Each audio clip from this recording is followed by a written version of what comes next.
Hello everyone, I'm Taina de Carvalho and I warmly welcome you for this International Colloquium 2021, Ecosocial Crisis and Educational Proposals. We are not in Lahti Library because of the pandemic, so thank you Regional Council of Päijät-Häme to borrow your space, and thank you Riikka Kivela. We are really pleased to organize and see that this conference and to see that this subject aroused interest. So we are Painovoima Association, a cultural well-being and eco-socially oriented non-profit association based in Lahti, Finland. Our members come from multidisciplinary fields and we cooperate also with universities.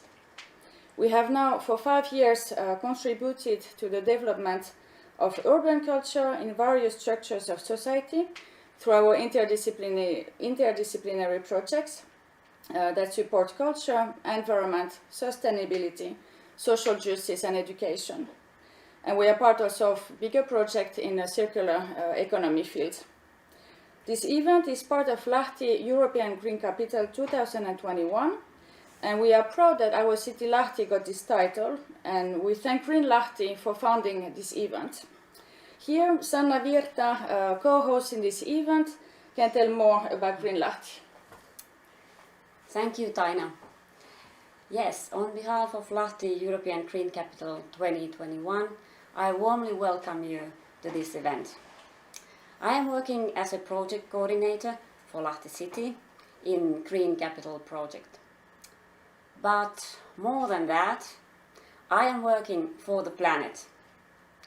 Last week, to celebrate the opening of our Green Capital year, I changed my work status in LinkedIn as a sustainable future maker at our planet. And so it should be. Not only working for Lahti or for Finland, but for whole planet.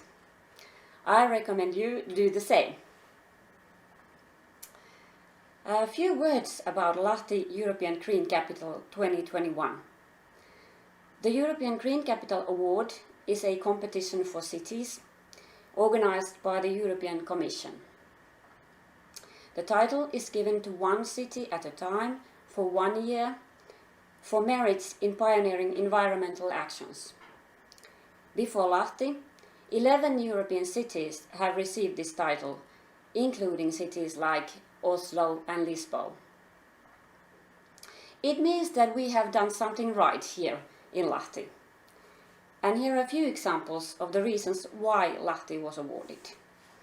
The journey of Lahti becoming the green capital started with the restoration of Lake Vesijärvi already in the 1970s. Cleaning up the badly polluted lake created a foundation for the environmental expertise and research in Lahti. The restoration of Lake Vesijärvi has set an example for others. Our treatment model has been used in the restoration of more than 1,000 Finnish water bodies. The condition of the lake has remarkably improved, even though there is still work to do. Today, Lake Vesijärvi is a real pride and joy of all citizens of Lahti region. Our ambitious goal is to become a carbon neutral city already by 2025. In 2019, we abandoned the use of coal, and Lahti is now heated with recycled fuel as well as local certified wood. And Lahti is the first city in the world to make personal mobility emissions trading possible for citizens. We want to make environmentally friendly mobility easier. Walking, cycling, public transport, and why not skiing, as we have seen this week. Lahti is a pioneer also in circular economy. At the moment, we recycle more than 99% of household waste. 1/3 is used to make recycled materials, and the other 2/3 are used to produce energy. In Lahti, waste is a raw material. Last, but not at all least, Green capital is made together. Residents of Lahti, educational institutions, companies and all kinds of organizations like Painovoima here play an important role in the making of Green Capital Year. This event has been supported by rolling project funding system of Lahti Green Capital, and there are already dozens of projects like this that has been supported likewise. I am very happy to take part of this colloquium that has such an important topic. If you are interested in knowing more about Green Capital 2021 themes and events, please visit our website greenlahti.fi. Thank you. So this is the first time that we organize such an event, so we are really excited. The purpose of the conference is to bring information and awareness about the world's eco-social situation and imagine educational ways and concrete solutions in the education system toward a better future, and hopefully to create also a network among professionals. Our work is motivated by our confusion about this current cultural and eco-social crisis. How are we so dramatically detached from our environment that we have come to a point that we are destroying life itself? The term environment already suggests that it is something around us, which is not us, neither part of us. And I wonder if this argument can reinforce our anthropocentric view and evoke in us a tendency to use the natural resources for our personal wishes, the planet at our services. When we hear discussions about eco-social crisis, we can hear mostly talks about climate change, as if the climate change, as preoccupying as it is, would be the only problem, an outside problem that we have to deal with. The problem is, in my view, primarily an inside problem, almost an ontological problem, which is our way of being in this world and our way of occupying the space in this world. The situation right now is devastating in all areas of life, and we really must do something. So I wondered, could we rethink our relation to the world so that we could learn to live in harmony with other humans and modern human world? Could we be inspired by models that respect the world? Could we learn to love life again and let ourselves touched by its beauty, its richness and its diversity? Could we allow values such as love, empathy, compassion, creativity, critical thinking to guide our way of being? And could we create connections to things that actually matter? Most importantly, do we give the possibility for our children to be in this world in a way that doesn't harm the world? And how can we support the education towards it? There are a lot of questions here, and we have the most amazing speakers today to present their work on the subject. Let's welcome our first speaker, Stephan Harding, that we are honored to have among us. Dr. Stephan Harding is founding member of Schumacher College in UK, where he has taught alongside many of the world's leading ecological thinkers and activists, including Arne Naes, David Abram, James Lovelock and Lynn Margulis. He is now the Deep Ecology Fellow at the Schumacher College. Stephan is also founding chairholders of the Arne Naes Chair in the Global Justice and the Environment at the University of Oslo. And he is also known for his profound book, Animate Earth, Science, Intuition and Gaia. So let's welcome Stephan.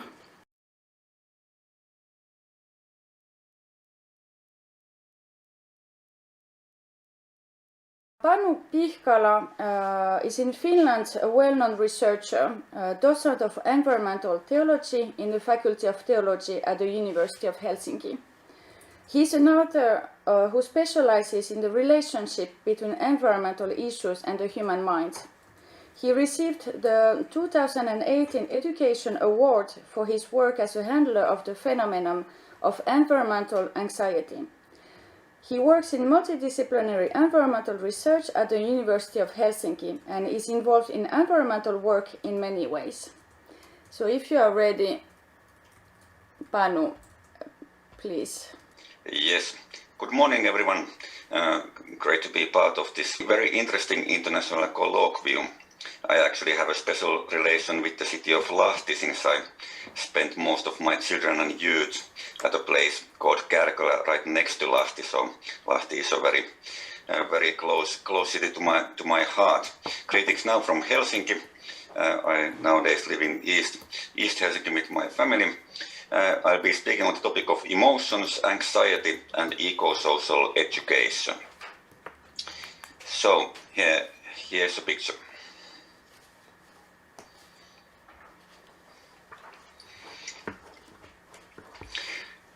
The question about can things continue as usual, especially in relation to education, is a key question for this colloquium. Now here's one cartoon from an international newspaper about the feelings that the cartoonist and many other people had about, the world leaders having yet another conference and one after that, while it is clear that strong structural changes are needed. Numerous people feel some kind of distress because of the state of the world. In this presentation, I will focus mostly on what is called eco-anxiety or ecological distress, but it is of course clear that what's happening in the world always has an effect, and right now the COVID-19 pandemic is causing heavy distress, and I'm looking forward to hearing Grace Lockrobin's thoughts about this, and we can discuss in the panel also the relationship between so-called coronavirus distress and ecological distress. This distress is individually experienced, but fundamentally it's collective. It happens in resonance with the planets, with various ecosystems and various kinds of others, including more than human others. And there's, of course, links with what Stephan Harding is going to say, but let's hear that first.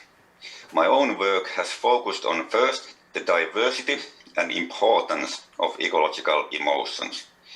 And I'm using the word emotion here as a quite wide term, including also feelings and what is called affect, and partly also moods. In the Finnish language, we have only one word for emotion, tunne. It's a great word, but it's also somewhat vague. And more specifically, I have focused on the various forms of so-called eco-anxiety. I'll speak a bit about that now. In a recent article of mine published in early autumn called Anxiety and the Ecological Crisis, I have much more discussion about these various kinds of anxiety as relates to the ecological crisis. And the eco-social education, which is a big thing in Finland and hopefully spreading widely also internationally, there's a profound link with what I here called eco-anxiety and ecological emotions, because there is a deep social dimension in them. So when I'm speaking about anxiety or emotions evoked by the ecological crisis, I'm not saying that they are only evoked by what we call environmental or natural and so on phenomena. They are filtered socially, there's a complex social dimension in them, and they are linked with the person's life situation and history in profound ways. But anyway, it's a hugely important point that numerous people are feeling distress and many emotions because of what's happening with the more than human world. There's often prejudices against this kind of anxiety. People and even therapists assuming that people who feel eco-anxiety have some kind of deeper interhuman issue behind that. And sometimes it may be so, or it may be a complex combination, but it's very true that people are actually feeling these emotions and distress. But anxiety is a wide word. It includes anxiety emotions, which are emotions which arise in response to problematic uncertainty of some kind. So novelty is another key factor here. And this is also the very adaptive and constructive side of anxiety. So often people ask that is eco-anxiety a good thing or bad thing, and it always depends on the case. If it's paralyzing, heavy anxiety, then it easily becomes a problem, even though fundamentally it's a sign of sensitivity towards what's happening in the world. So I definitely don't want to pathologize eco-anxiety in any way. But then anxiety has this very practical dimension of, risk perception and responding to threats. And often the distinction between fear and anxiety is that fear is a response to more clear threat, while anxiety is related to more uncertain threats. But anyway, second part of what is captured with the word anxiety is strong anxiety symptoms. And for some people, especially in healthcare, this is the main connotation. So they may hear also the word eco-anxiety as heavily related to this anxiety disorders, for example. But I'm not speaking only about that dimension. Then there's anxiety due to repressed emotions, a theme that's been explored extensively in psychodynamic theories, but also other psychological theories. And there's also what is called existential anxiety. So anxiety related to being human, being a finite mortal being, having freedom to choose, or at least so it seems. The freedom of will is of course a very complex philosophical question, but anyway, at least we experience it. So linked with responsibility and also inevitably with guilt, and deeply linked with experiencing or not experiencing meaning in one's life. So this question of meaningfulness or meaninglessness I see as very closely connected to many people's experiences of ecological distress. So people feel that, is the future cancelled, and what's the point in living if the damage is so heavy? So I would sort of emphasize the existential anxiety dimension in eco-anxiety, but it can manifest in many ways. And I forgot to say that please do put questions and comments in the chat. We'll then pick up them on the panel discussion. So another important point that this includes the practical anxiety dimension. In my work, I combine what is called a psychosocial approach. There's an emerging literature on psychosocial research, Paul Hoggett, René Lechman, Rosemary Randall, for example, eco-psychology and environmental psychology, environmental education, used here in the wide sense, including other related educational fields, and then a sensitivity to spirituality and worldviews, which is related to my earlier background as a scholar of religion and ecology. I have written 2 books about eco-anxiety and ecological emotions for the general public in Finland, and only some of that content is translated into English. I also work with facilitating workshops in practice. That gives also some very important data for the research, but we can discuss that more in the panel discussion if you so wish. In Finland, we have interesting surveys, especially about climate emotions. A bit more research about climate-related anxiety and emotions than about general eco-anxiety, but that's also something that we can discuss more if we want. In English, a sort of introduction to some of my points is this essay I wrote for the BBC Climate Emotion series 1 year ago about climate grief and the different variations. In Finland, for example, snow anxiety and winter grief are one local examples of ecological emotions. Right now, we of course have lots of snow joy and snow relief. So, and that's been great for this winter. But uncertainty is very heavily related to the seasons and experiencing of them nowadays in Finland. A few common eco-emotions are mentioned in this figure. I'm not go through them very deeply because I don't have the time for that. You can find a bit more discussion about this in the article that's mentioned below, Eco-Anxiety and Environmental Education, published in December. The link to that article is also in this Colloquium website, and anyway, these slides and the sources can be received later on if you so wish. There's profound confusion, sometimes feelings of disbelief also. There's desire to do something, to make an impact, to do good, and this is of course something that we really much have to remember, that we have a profound dimension of wanting to do good also in our human nature. We also have great capabilities for evil, of course.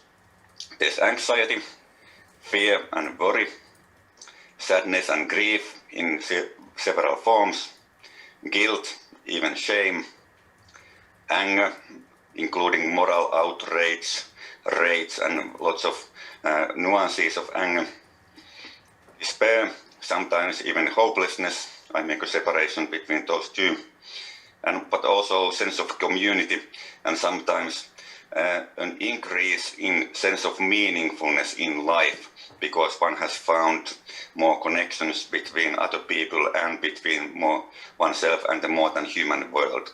So there are both what are commonly called positive and negative emotions, although I try to avoid a binary distinction between positive and negative emotions, because that's often value-laden in the sense that neoliberal societies tend to overemphasize the goodness of so-called positive emotions and then the badness of the so-called negative emotions. And I strongly oppose that. There's meaning in all emotions, but of course the key question is that what happens with them. Now, if we think about the COVID-19 situation, it's clear that many of these emotions also arise in relation to that. But I'll not speak more about that now. I'm waiting for Kirsi's presentation and then the panel discussion. So, coming to the last part of the presentation, what do we need? I think that we need emotional skills to better encounter and live through our ecological emotions. Some people call this emotional intelligence. I would prefer a term which has less nuances of controlling emotion and more emphasis on the affective emotional side. But anyway, it all depends on how one uses the concept of emotional intelligence. There is a profound social dimension in most of the ecological emotions, if not all. So this is a monster, I know, but what I'm sort of here after, could be called socio-ecological emotional competence, but I'm not going to use this concept very widely, and perhaps no one should, but I wanted to include here to show that some of the connections between these areas. Now, some dimensions of these ecological emotional skills. One is ability to mourn ecological losses, so skills in ecological grief. And this is a big challenge in contemporary societies because of general problems related to encountering grief, either individually or collectively. Ability for compassion and self-compassion, both are hugely important. There is a danger of so-called climate burnout and vicarious ecological trauma for environmentally minded people, because there's always technically more than one could do. And if there is not an atmosphere in our social groups of, allowing people also to have rest and allowing people to be imperfect, then we very easily end up demanding too much of ourselves and others. So it's a delicate balance between, making an effort but not burning oneself out. Ability to channel moral outrage, in other words, skills in ecological anger or climate rage. And this has been a big issue in Finland, and there's gendered dimensions in this. It's very common that especially women or girls, or those who are presumed to be women and girls, are educated in the ways that, don't show your anger, and that causes lots of complications. Ability to feel both responsibility or guilt and relief and acceptance. So This could be called skills in ecological guilt, and they are related also to skills of finding acceptance. Sort of generally, it could be said that what we need is an ability to live with ambivalence, which is a very central task discussed by many psychologists and also spiritual leaders, of course. And it's also complex, but that's how life is. This Toivoa ja toimintaa, Hope and Action project is one take in Finland where we have been developing materials for this kind of work. Some of them have been translated into English, some haven't. So I'll just very briefly at the end of my presentation mention key points from this project. First, educators would need encouragement, education and safe spaces to encounter their own emotions. Second, educators should validate the existence of different ecological emotions among the people they work with. Also the feelings of frustration and resistance, we have to encounter them, we can't just expect them to go easily away. If possible, providing safe spaces for discussions about ecological emotions can be very transformative, and if possible to use embodied methods, for example art-based methods, that's even more potentially transformative. Now in Taina de Carvalho's work there's much in common of what I'm proposing here, so there are some elements will be discussed more during this day. Some resources are mentioned here. I'll not speak more about them now. You can find them in the slides later on. There's interesting new existential toolkit for climate education, for example. Some Finnish scholars are working on the topic. I'll close with quoting Václav Havel. Hope is not the conviction that something will turn out well, but the certainty that something makes sense regardless of how it turns out. So finding meaning and upholding meaningfulness in life can be also described through this kind of conceptualization of hope, which is emphasizing that there's meaning in our efforts, regardless of how optimistic we can find the strength to be. Thanks for listening. I'm really much looking forward to discussing this both in the panel and through the questions you have written. Thanks. Thank you so much, Panu Pihkala, for your presentation.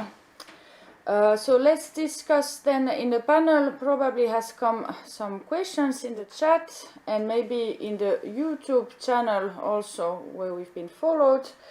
So Grace could continue from there. I think her presentation is going well after yours since she's offering space of discussion and philosophy for children. So Grace, do you feel like you can start? Yeah, sure. Okay. Hi. So Hello. I can present you first. Grace Lockrobin is a philosopher, founder of Thinking Space, teacher trainee with Sapere, which is an associate of the Philosophy Foundation and a board member of the European Network Sofia. She is also a teaching fellow at the University of Leeds, where she leads a project that brings together philosophy students, teachers and children in weekly philosophical inquiry. So can't wait to hear more about your work. Hi everyone, can you hear me okay? Yes. Great, okay. Thank you so much for having me, and thank you Panu for that talk. I hope you will see that there's a lot of synergies, I think, between what we're saying and maybe some interesting points to explore. So events over recent years, especially those of recent months, have required me to defend my position on the value of a philosophical education. And as you've heard, this is the centre of my work, this belief that a philosophical education is really important. I'm here today to make the case, which might seem counterintuitive in amidst a crisis, that in this time of ecological and biological and sociological crisis, we need philosophy in schools now. Before the pandemic hit, the crisis on everyone's lips concerned the climate and ecological disaster that is still unfolding. Throughout 2019, thousands of young people went on strike to protest against the inaction of adults in the face of that emergency, while schools wondered what an appropriate educational response to this anger and activism might look like. Back then, there were no daily death tolls delivered at grim press conferences, but most of us didn't need to look far to find stories of the floods, wildfire, drought, biodiversity loss, species extinction, mass migration and political instability that will await us if we fail to decarbonise. As an educator and a citizen and a parent, as well as a scholar of education, I often thought about how frightening it must be for today's young people facing such radical uncertainty. I wondered how equipped they felt by their education. And I was also aware through my professional networks that many teachers were rightly anxious too, since they face the task of preparing their students to avert, or failing that, to adapt to this future. I've previously argued that the climate crisis presents a moral, pedagogical and practical challenge for individual teachers within education systems, even if it's never made a government priority or an institutional policy. Not only does this serious situation require an education that equips young people to deal with complex scientific information, but it also presents them with profound philosophical questions about what we value, what this means, and what we ought to do about it. So here you hear some of these synergies between what Panu was saying about the importance of meaning. The status of these kind of questions has diminished in recent years, at least in the UK where I live and work. Here in the UK, we've witnessed the narrowing of the curriculum and the elevation of STEM, an acronym for science, technology, engineering and maths, over the arts and humanities. Yet this comes at a time when their importance has never been greater. I attended several school strikes in my hometown of Sheffield at the end of 2019, when we could still go out into the streets. You may not remember it anymore. And I began to suspect that I was witnessing the consequence of an education system's exaltation of STEM. I watched as very young children delivered powerful and persuasive speeches, imploring those with the power to act to do so. And I was impressed by their grasp of the science, the way they cited research and reported statistics, despite the fact that they were actually doing philosophy insofar as they were defending their values with reasons. It seemed as though science and faith in science gave them the authority to address the crowd. The scientific evidence was the centerpiece of the speeches. It was as if that was all the persuasion people needed. Some of the activists held placards that said things like, "Science, not silence." And this is a sentiment that's echoed by the climate activist Greta Thunberg. But I worry that a strange assumption lies behind this kind of discourse. The assumption that discussion around the climate and ecological crisis is fundamentally and exclusively an empirical matter, which could be settled merely by letting science speak. But this is a mistake, because there are clearly some matters on which science cannot speak. Science, for example, can't pronounce on what would be right, prudent, virtuous, or obligatory. It can't tell us how to live a meaningful life, or what's good for us, or good for others. Science can't tell us how these goods are best and fairly and justly distributed throughout society, nor even what forms of society are best. The climate crisis is a predicament that can be spelt out in numbers, in degrees of warming, in rising sea levels, in numbers of animals and people displaced. But it's also a crisis of value and meaning. And here, whether it's at the personal level, the interpersonal level, or the political level, science is not in its element. We need the humanities in general, and the arts, and philosophy in particular. A decent education in STEM is deeply important, but this alone is not going to furnish young people with everything that they need to face an uncertain future. Because, look, even if there was mass comprehension and acceptance of the scientific facts about the climate and ecological disaster, the thorny questions about how to live well in light of them would still remain. As we've seen, these are questions like, is it ever okay to be selfish? Should we grieve ecological losses, as Panu has suggested? What's wrong with extinction? Should today's children have kids of their own? What do those alive owe those who have not yet been born? Is it even possible to save the planet and treat people fairly at the same time? But I want to say that the usefulness of philosophy is not merely in supplying educational content in the form of lots of questions. Its primary contribution is in its accessible, transferable, and indispensable educational methodology. I'd also like to add, I think, its emotionally in tune methodology, if you use it in a certain kind of way. These kind of questions require a suite of skills and dispositions to deal with them effectively. And that's something I think philosophy can provide. When I first formulated this argument with respect to the climate crisis, I understood the climate emergency as an unprecedented challenge for educators, a looming catastrophe, a term defined by the philosopher Joshua Fortenza as a fundamental disruption of what was, up until that point presumed to be, a steady relationship between the past, present, and future. Its etymological meaning is neither positive nor negative. It's merely the abrupt and fundamental change in a given situation. But in modern usage, it means a sudden, dramatic, and often traumatic turn for the worst. This emergency threatens our very survival, and as the 2020s came into view, it seemed uniquely, or at least especially threatening in that respect. But when I gave a talk on this topic at an event defending the value of philosophy in schools in late 2019, one audience member reminded me that in his childhood, the crisis of the moment had been the Cold War and the grave threat of nuclear annihilation. As I spoke at that event last winter, we now know that COVID-19 was already circulating in Wuhan. Although I didn't know it then, another sudden, dramatic and traumatic turn for the worst was just around the corner, and its implications for educators were enormous. Across the world, schools are being closed and many children have been confined to their homes for months. Those with adequate food, internet access and outdoor space are lucky. Those with parents who have the time or the jobs or the resources or the confidence to home educate their children are faring better than most. But this still represents a historically unparalleled educational disruption, at least in modern times.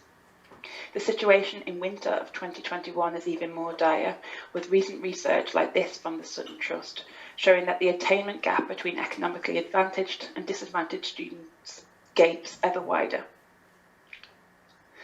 The Cold War, the climate crisis, the novel coronavirus pandemic, the chasm of educational disadvantage, while these things may differ by magnitude and by the probability of loss, they remind us that crisis is inevitable, inescapable. We live in a shadow of catastrophe, either as trauma caused by events past or in fear or anxiety of those to come.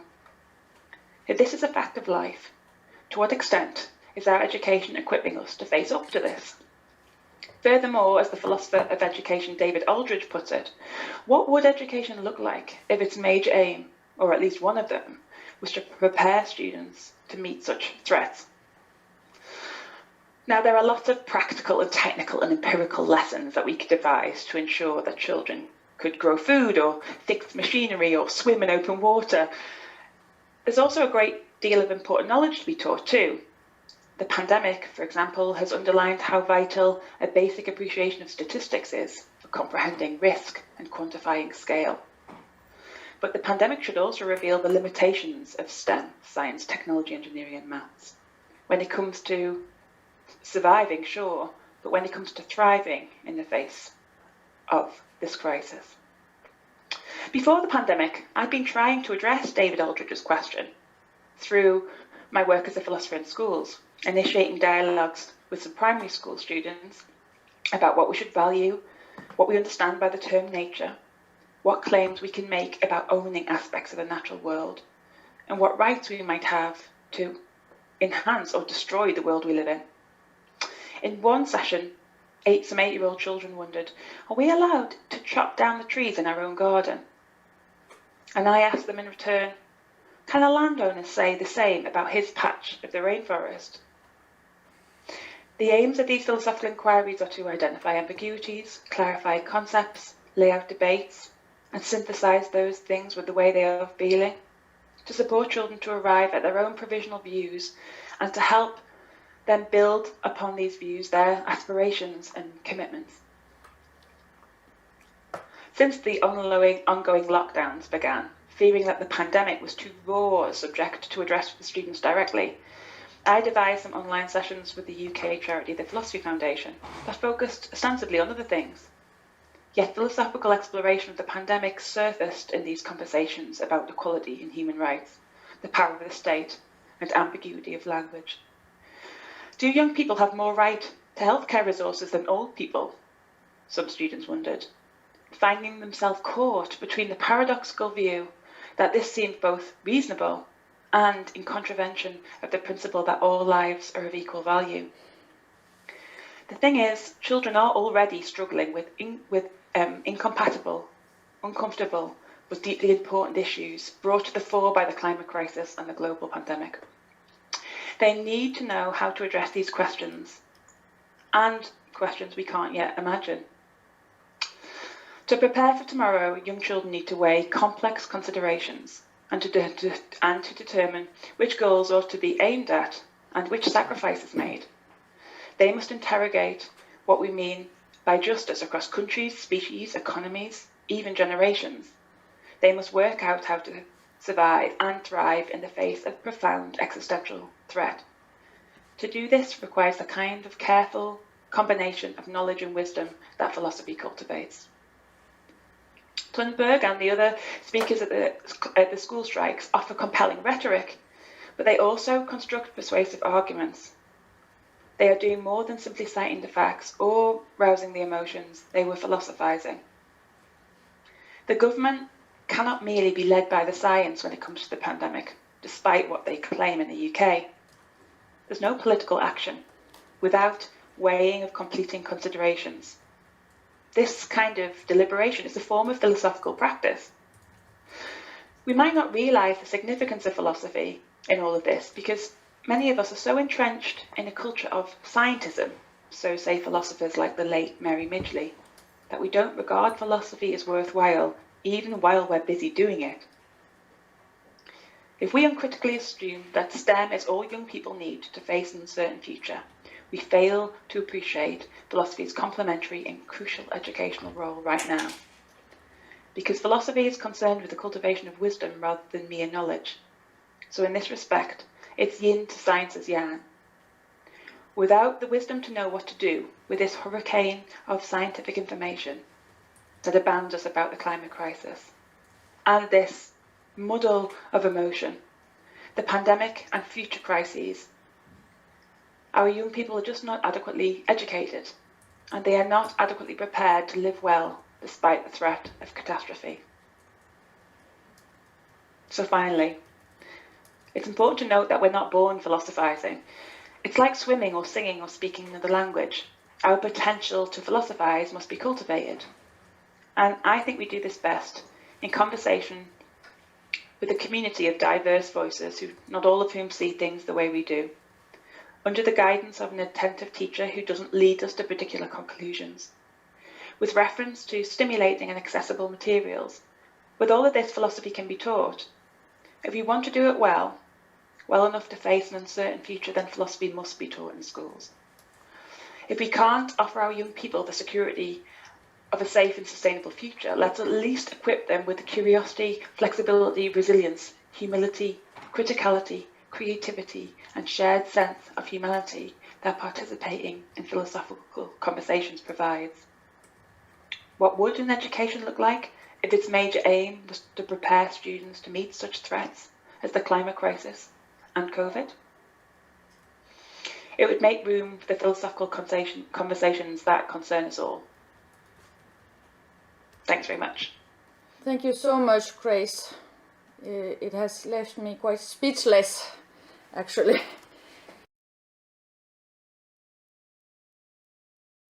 Let's just start now with a panel discussion. Hassan, have you put some questions up from the chat or from YouTube. Yes, there is one question on the chat. Outi is asking, first of all, thanks for a great presentation, Panu, from Outi.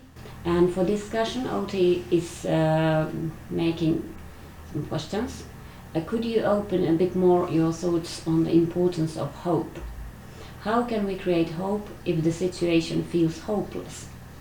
What is the difference between over-optimism and hope?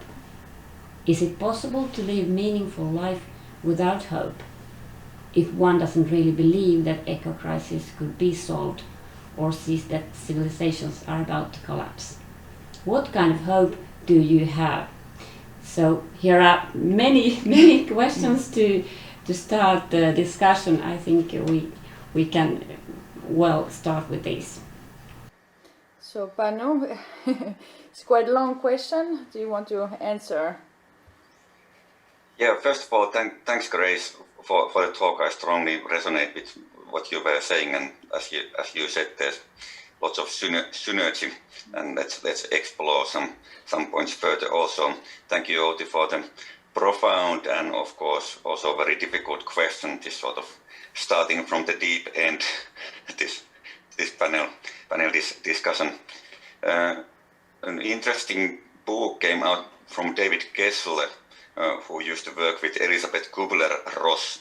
Kubler-Ross is very well known in the Anglo-American world for developing this model of stages of grief. And that model has been applied also for facing climate grief and partly ecological grief.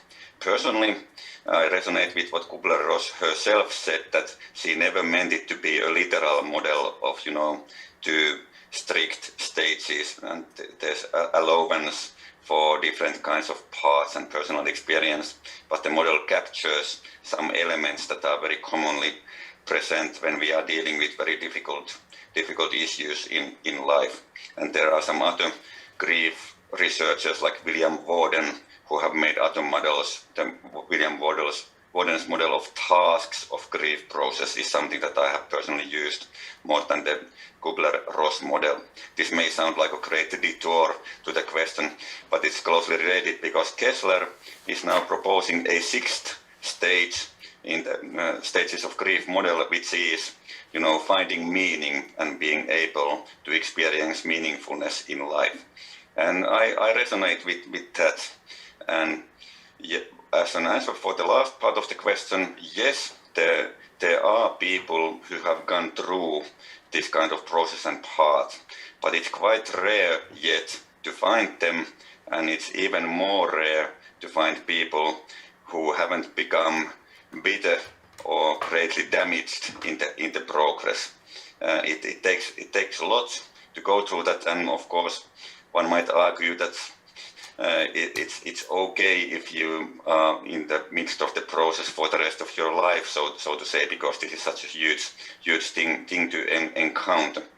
But what I found both in personal life and in my interdisciplinary research is that when people get chances and resources to encounter the various emotions, lots of which are related to grief and sadness, and anger is one of the stages in the Kubler-Ross model of grief process, for example, it gets you forward. It's not a linear process, it has cyclicality also, but it has also, possibilities for moving forward. For example, speaking personally, sort of vague feelings of elegy and bordering on melancholy have greatly diminished during the 10 years that I've been practicing to do much more embodied emotion work also. And it's been also a process of learning to accept how bad things are according to ecological science. And this is linked with a very important but another complex topic, which is the reactions to difficult ecological knowledge, which can be also traumatic. This is something that Antti Saari, philosopher of education, has been working with in Finland, and Anette Mansikka-aho is doing a dissertation in education in Tampere related to this. Because it's so difficult, people use distancing, sometimes literal denial, and sometimes disavowal. and this makes the situation very complex also. So when people try to keep a distance to them, these issues that may also include keeping a distance to encountering the emotions more. And a great danger in this process is resorting to black and white thinking. And this is closely related to what Outi is asking, in case somebody is wondering where am I going with this very long and winding answer. So thinking about how bad things are can lead a person to think that there is no meaning left in life because things are so bad. And for some other people, it can lead to strongly trying to believe in technological optimism, for example. So it can go sort of into binary thinking in various directions. And if we are able to hold the ambivalence that usually requires the help of others, including more than human others, then one is capable of moving forward from binary thinking and also experiencing the meaningfulness of life, even though the situation is so severe. I'll end this with a brief example, which is the snow that I mentioned briefly in my presentation. So one person who is doing Instagram posts about climate anxiety was now posting a nice picture about snow in Helsinki and saying that, hey, this is great, because last year we didn't have any. But also she was writing that this is always also a reminder of grief and sorrow. So it's an ambivalent thing to see snow and be in it. And I strongly understand that. But for example, for myself, I don't feel sadness now that there is snow. So I've gone past that point. I feel snow anxiety during the years when there is no snow, but then when the snow comes, I'm actually rejoicing and diving into the snow with the kids and so on. So this is an example. I'm not saying that, hey, look, I'm a perfect model of going through this process. That's not what I mean, but I'm just using personal experience to illustrate some of the points related. Now, this was a very long answer, but the question was very profound and difficult, and I'd love to hear, Grace, what you think about this hope meaningfulness thing. I didn't go into philosophical distinctions about hope and optimism. That would take too long, sorry. What I thought I might do, actually, is tell you about what some participants told me about hope and despair, and about optimism and pessimism. So rather than talking about what philosophers say about it, professional philosophers, some non-professional philosophers. So last year, before the lockdowns commenced, I did a public workshop for adults interested in exploring the philosophical dimension of the climate crisis. And we ended up speaking about hope and despair. And talking about not making this like a binary, we actually made a big continuum across the room with hope in one corner and despair in the other. And I said to people, find your place on this continuum and find whoever's standing near you and talk to them about why it is today, at this moment, with this mood about you feel or think this way about the climate crisis. And so people spoke. And as the discussion went on, we started to ask, what's the difference between being optimistic, say about keeping emissions below 2%, and hopeful? And one of the suggestions that participants made was that maybe hope is a sort of normative position. Maybe it's talking about the way things should be, the way you would desire things to be or the way they ought to be, the way it would be right for them to be. Or maybe it's something even more less cognitive than that. Maybe it's kind of like an impulse, something deeply affective that you can't help but have, like a reflex. Maybe optimism is something more like intellectual, about once you consider what the evidence says, ought you to be optimistic then? And just compare it to this. If those participants are right in that distinction, then maybe they're wrong. But I would say I'm hopeful the schools in the UK will open by Easter. I'm pessimistic that they will open by Easter. I think the evidence suggests they won't, but I hope I'm wrong.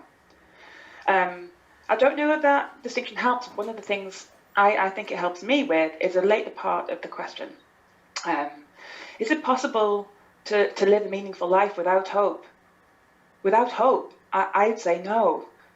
I think we must retain hopefulness, even if we change the parameters for what that hopefulness aims at. Maybe we're hopeful that when we know less about the climate crisis, that all of this will be completely sorted, and in a generation it will be forgotten. That's not a realistic hope. But maybe I change my hopes and I start thinking, well, I hope that my children are resilient enough, that they form good communities, that they consume less, that they find meaning in the face of all that's anxiety-inducing and frightening. They find those, and one of the ways you might think of it is, in the case of hopefulness about illness, right? If my loved one is in hospital, my first hope is they'll make a complete and full recovery and be exactly as well as they were before. Now, as the empirical parameters change and I know more about their condition, maybe I hope they won't be too disabled by what's happened to them. Or maybe I hope that they will live for a few years, and eventually I might hope that they have a good death. Now, that hope that they will have a good death seems mind-blowing at the start of that process. I don't hope that they die. But that becomes something I can cling to, and if they have a good death, I can have my hopes fulfilled, and that could be something that brings me profound comfort. So although that sounds really gloomy, I have a deep confidence in human beings' ability to find the pockets of hope, to find those kind of the dimension of that snowy day that brings beauty and meaning and joy. And I don't see that as being eradicated by what we're facing. But we need the skills, both intellectual and emotional skills, dovetailing together to be able to unscramble that from this hurricane of everything we're thinking and feeling, and to kind of construct that hope out of what we have. If I can make a comment about hope, just a few words. I think that there is the hope can be quite tricky. It can be also like a trap, because of course we need the hope so we can do things forward. But the hope can also, I think, prevent us from doing and keep us passive. Like now in this pandemic, we all hope that it will be better. We all hope that the climate change won't be such a catastrophe. We all hope a lot of things, and at the same time, that hope is leaving us passive. That it will happen, something will do it for us. So I think there's a trap there that we should remember. That we hope maybe that it's possible to do it, but now we need to do action to make it happen. I just wanted to bring that. I wonder whether, I really like that, and I think you're right. We could all sit around feeling nice and hopeful and nothing changes. And I wonder whether what we want, if my participants' distinction is right about hope and optimism, is eventually the alignment of hope and optimism. We want action, sufficient action at the systemic and individual level to create the reasons to be optimistic as well as hopeful. And when we have both of those things, things are much better than perhaps hope alone. Yeah, thanks both. That was profound, and I think this is a good example of what Grace is arguing about, the importance of philosophy. When somebody is saying that I don't want your hope, or somebody is saying that we really need to have hope, then the philosophical question is that, hey, what's going on? What is the person actually now meaning with hope in this context? And what are the cognitive dimensions? And what are the affective dimensions? What is the hope tied with? Is it tied with, more literally speaking, optimism, wanting to believe that a certain goal can be achieved? Or is it more tied with experiencing meaningfulness in life, for example? So I've done a lot of writing about these issues, but I don't want to go into lecturing about that. But it was interesting to hear, Grace, about this continuum. What I've been doing a lot in workshop is what I call a spectrum line of ecological emotions, which is exactly the same method, having the invisible line in the room. I usually start with something more empowering and positive, and then moving to worry, then perhaps to fear, and then grief, and at the end towards the light a bit more, so to speak. And so in workshops I heavily rely on dialogical methods and letting the people speak and think about themselves, and then providing perhaps some food for thought in between. So I just wanted to say that I very strongly resonate with that kind of methodology. There's a description of the spectrum line in the way that I've been using it in my blog, so I'll just share in the chat that link if somebody is interested about that. And a second thing, if somebody wants to dig deeper into the various views about hope. So personally, I found Darren Webb's article very useful about modes of hoping. So that's an interdisciplinary take, quite heavily philosophical, but trying to think that how does hope feature in the lives of people. So not just the cognitive dimensions, but modes of hoping. So that's at least for me been helpful. I was wondering whether I could make a link to what you were saying about your methods. So I noticed in your talk, you're making a strong case for the value of the arts in teachers' practice, both for their acknowledgement of their own emotions and opening up that space for students to acknowledge their emotions, which I very much agree with. One of the things I guess I want to mention is that when you propose philosophy for children, as I do, for a lot of people, perhaps some people listening, that might have extremely rationalistic connotations, that philosophy is something totally in your head, it's about pure reason, there isn't really a place for emotions. If you're having a philosophical argument and you feel overwhelmed with emotion, you might think that would be frowned upon, there's no place for that. And actually that's true in some areas of philosophy, that actually it is considered to be, it is ahistorical, emotional, disembodied practice. That it'll probably be obvious from the way I spoke about my work briefly, that I don't think that. Just connecting to this idea about the arts, my thesis is on story-centric ethical inquiry, another one of these made-up words, but you can imagine what that means. It's putting narratives at the heart of inquiry about ethics. And why narratives? Because they are one of the primary ways human beings codify what they know morally, and what they build into that code is how they feel about the moral predicaments in which characters find themselves. So I explore lots of that theoretically, but also in my work. I have done lots of work with theatre makers, where we have put on immersive plays that are philosophical in nature, where participants, including children, respond and interact and stuff, like participatory theatre does, in philosophical ways that just connect the emotions as a rightful part of thinking. So I just wanted to kind of advocate, I think, for this idea of making space for people to feel and space for them to make sense of those feelings. Because I do have a very kind of cognitive notion of emotions. I think that when you feel angry, you can analyse whether that feeling of anger was warranted. It's not something that's completely separate from the way that you think and kind of construct meaning. So that was one of the sort of connections I thought between our work, and perhaps one that could come out more strongly in my work after listening to you speak, Panu.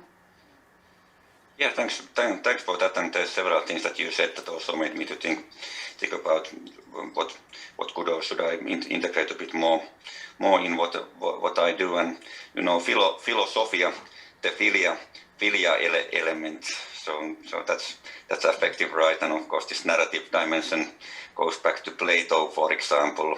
And perhaps this is a good time to raise up the important dimension of cultural politics of emotion and related theories about making inquiries about what sort of cultural attitudes and forces and prejudices affect us. And some of these are heavily patriarchal and unfortunately often related to seeing emotion as something feminine and something weak, bluntly speaking. And that's what happened with a lot of philosophy, I think, also in history, that it moved to more about trying to control things cognitively instead of exploring life with our whole being, including having a narrative method. And a related thought about control and the history of philosophy is that the philosophy for children movement, which is very active throughout Europe, uses as their central pedagogy something called community of inquiry. It's a pragmatist notion essentially, but it's also got roots in ancient philosophy and in Socratic philosophy and other areas of philosophy as well. And at the heart of this idea of doing philosophy is that we don't rest on a canon of great ideas. So don't go into schools and teach them what does the canon say about how to think about the environment or whatever else. So you start with children's preoccupations and interests and anxieties, and you use the resources in the room, so the experience and the thinking skills and abilities and feelings of people in the room. And so it is also for the educators who are with us, a way of shaking up the power dynamics in a classroom in a way that I think is will be less revolutionary for Finnish teachers than it is in the UK, but it's still much needed and refreshing. Yeah, that's profound and fascinating, and also reminds me of something that we encounter a lot with this Hope and Action project, for example. By the way, I tried to suggest a title linked to meaningfulness and action, but I got overridden, which was sort of understandable. But anyway, but the practical challenge is that many teachers, especially in schools, they feel sort of threatened if they go into exploring emotions, or if they go into methods where the usual, ingredients of control are not so strong as they used to be. So we have been trying to encourage teachers that, this can actually be very transformative also for the teachers themselves. But of course, we also advocate for doing enough inner work or peer group work in relation to one's own emotions before doing it, so that there's no big surprises. For example, there's so much complicated grief in contemporary people, for example. And personally, I think that, if the educator sometimes, cries a bit, for example, that can be profoundly transformative. We shouldn't think that that's a huge problem. But of course, there's limits that, if you break down completely sobbing, and then the kids who are young have to sort of carry you in the situation. So that's not responsible either, just to make sort of blunt examples of what I'm after. But now, how about you, Grace? Have you encounters of this dynamic of teachers and educators, being afraid to go into these kinds of exploratory spaces? Well, a big part of my work is sort of teacher education and mentoring, and there is a lot of anxiety among new facilitators of philosophy about anything that's perceived as a hot topic. So that includes deeply emotional topics. So the idea, for example, of talking about grief, teachers recognise it as being profoundly important. Many teachers are very confident and know it's important to talk about it. Others find the prospect of that, there's the expression opening a can of worms. And I think that's what people fear that they will do. They'll open a can of worms in the classroom and they won't be able to put them back in again. A Pandora's box. And I think that all of us educators maybe need some of the confidence and skills to deal humanly with emotions. I very much agree that revealing in a measured way that doesn't burden your students, the emotional dimension of your response to something is a really important part of having a teacher-learner relationship. If you can deliver a lesson on the climate crisis without it having any emotional impact on you at all, there's a sense in which you don't understand what you've just taught, I think. I'm interested in asking you particularly about this eco-grief. In fact, we have an event coming up soon about eco-grief, but maybe you would contribute to. But I'm interested in hearing your thoughts for now about whether, if you could say more about why people consider grief to be their correct term. So grief is often something we're very comfortable with describing a bereavement response to the death of a person, but why are ecological losses and our emotional response best understood as grieving responses, and if you've got any thoughts about what challenges that creates for teachers to discuss grief in educational settings. I'd love to hear those as well. Yeah, thanks for asking. And this is also related to the contextual nature of language. And partly my selection of grief as a common word to be used is related to Finnish language, because we have suru, which is a combination of grief and sadness.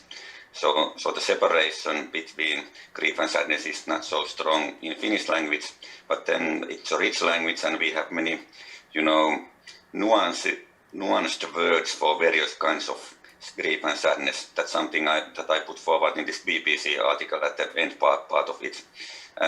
In the scholarly literature, which is closely related to practice, ecological grief and climate grief have become sort of the standard terms. And that's the other reason. I very much resonate with the idea that we would need a wider vocabulary, and sadness, for example, as you suggested, might be a good way to put it forward. In many cases, melancholia is, of course, that's also a tricky word, but lots of people resonate with, feeling a vague sadness. So for many people who haven't ventured so deep into encountering the emotions, that they sort of resonate with that feeling, heavy climate grief. They tend to do distancing in relation to that and see that as something experienced by Greta and others, so to speak. And Ro Randall, the British psychotherapist who has been working with climate issues for a couple of decades, she's been a great inspiration for me also, and for others. She did an early exploration of William Worden's theories and climate grief or sadness. And then if one looks at the different types of loss and change that is included, I think that's also helpful to, making a distinction between, sudden and acute losses. Extreme weather events would be that in relation to climate change. But then there's a lot of transitional change and loss, and anticipatory loss. So there's the problem of anticipatory grief or sadness. I think that's a profound and something that needs to be processed also with young people, because some of them, I think, resort, to sort of cutting off emotional ties with the world around them, so that they wouldn't have to suffer in the future, where they believe that there's going to be so much damage. And this, so by the way, all participants, sorry if this sounds a bit gloomy, but I think that is an important topic to be discussed. At least Sami Keto has a question in the chat, but I don't know if it was Sami who raised the hand. Should we see what Sami is doing? I have a question which I could present myself, mostly for Grace, but Panu can comment, of course, as well. So, Sami, are you here? Yes. Yes, I'm here.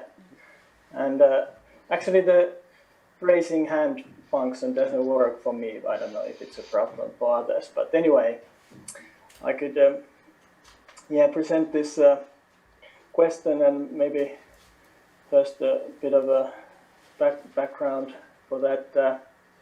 Well, first of all, I really like what Grace you were saying about that science or that kind of empirical knowledge is not enough, and it's important, of course, and we need more of it, but it doesn't necessarily give us that kind of understanding or wisdom that maybe philosophy could offer.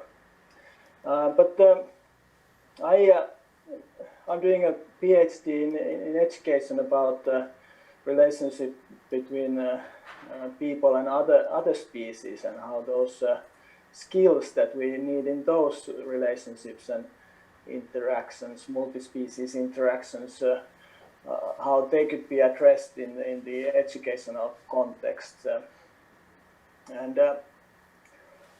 So the question is that philosophy, specifically maybe the Western philosophy, is operating on the human-centric field, and also uses like human characteristics or traits like language and thinking and concepts. And these are not the traits that really binds us with other species. They are rather like our emotions and empathy and our senses. So do you see this as a challenge in philosophy, and can philosophy offer something that could help us to correct these faulty interactions we have with other species, or is it destined to kind of somehow to keep on operating between humans only? Well, there's a kind of paradox here. So philosophy has dealt philosophy is what's introduced me to the idea that of a kind of anthropocentric thinking about the environment and about other species. So in a sense, this language-based human-to-human practice is the only way these thoughts have popped into my head. So philosophy can contribute, even though it's authored by human beings. It doesn't mean that the subject of what we're talking about needs to be human. It can be non-human as well. I think it's inescapable for human beings to primarily think with language. I think there are probably some other forms of non-linguistic thinking as well, but our major form of communicable thinking is linguistic. So we are limited in that way. And by the very fact that we use our language means that there will be a constant pull back towards thinking about ourselves. And I think all we can do is acknowledge it and resist it somewhat. And just give you one example of how this language-bound, human-centric practice has helped me think differently. Veganism. I'm a vegan because of philosophy. I was exposed to writing in my teens and 20s that made it seem both intellectually and emotionally true that I couldn't use animals anymore. But one of the things that helped me there was not just what I read, but also what I felt. So empathizing with the animals. Now, that is anthropocentric. When I had my kids and they go to a farm and see sows lying down and feeding loads of piglets, I think, God, I feel like that sow, you know, with my little kids feeding. That is projecting my human nature onto that cow and onto that sow, the pig, a little. But also that's what empathy is. It's a combination of in my view, emotion and intellect, where you project onto somebody else, sometimes erroneously, but it creates some of the emotions required to really motivate me to stop abusing animals in that one respect, at least. So I guess what my response to you is, we are caught in language, but we can do something, within that linguistic framework. We don't need to only focus on ourselves. Do I miss your point, do you think, Sami? No, thanks. I think it was you didn't miss the point. I think it was okay. A relevant reply. I just put in the chat David Abrams' classic book Spell of the Senses. It may be that not everyone has come across it, but it's a fascinating inquiry into phenomenological senses experiencing of the world, including so-called environmental issues. So that's been a very fascinating read. If people don't mind me saying, I've noticed one of the questions asked me to share the links from my talk at the end, and I've just shared them there, where you can find out in quite a lot of detail about projects and things on our website. So take a look if you're interested. If I can ask a question, we still have a little bit of time. About the younger people, first of all, do you think that they are more concerned about the eco-social crisis than the older generations? And also the other question is, how do you think all this eco-anxiety, what they have, and this huge responsibility, and they are left with a devastated world, what if they could actually do some change? How will that change their identity? how it will affect them later in the future.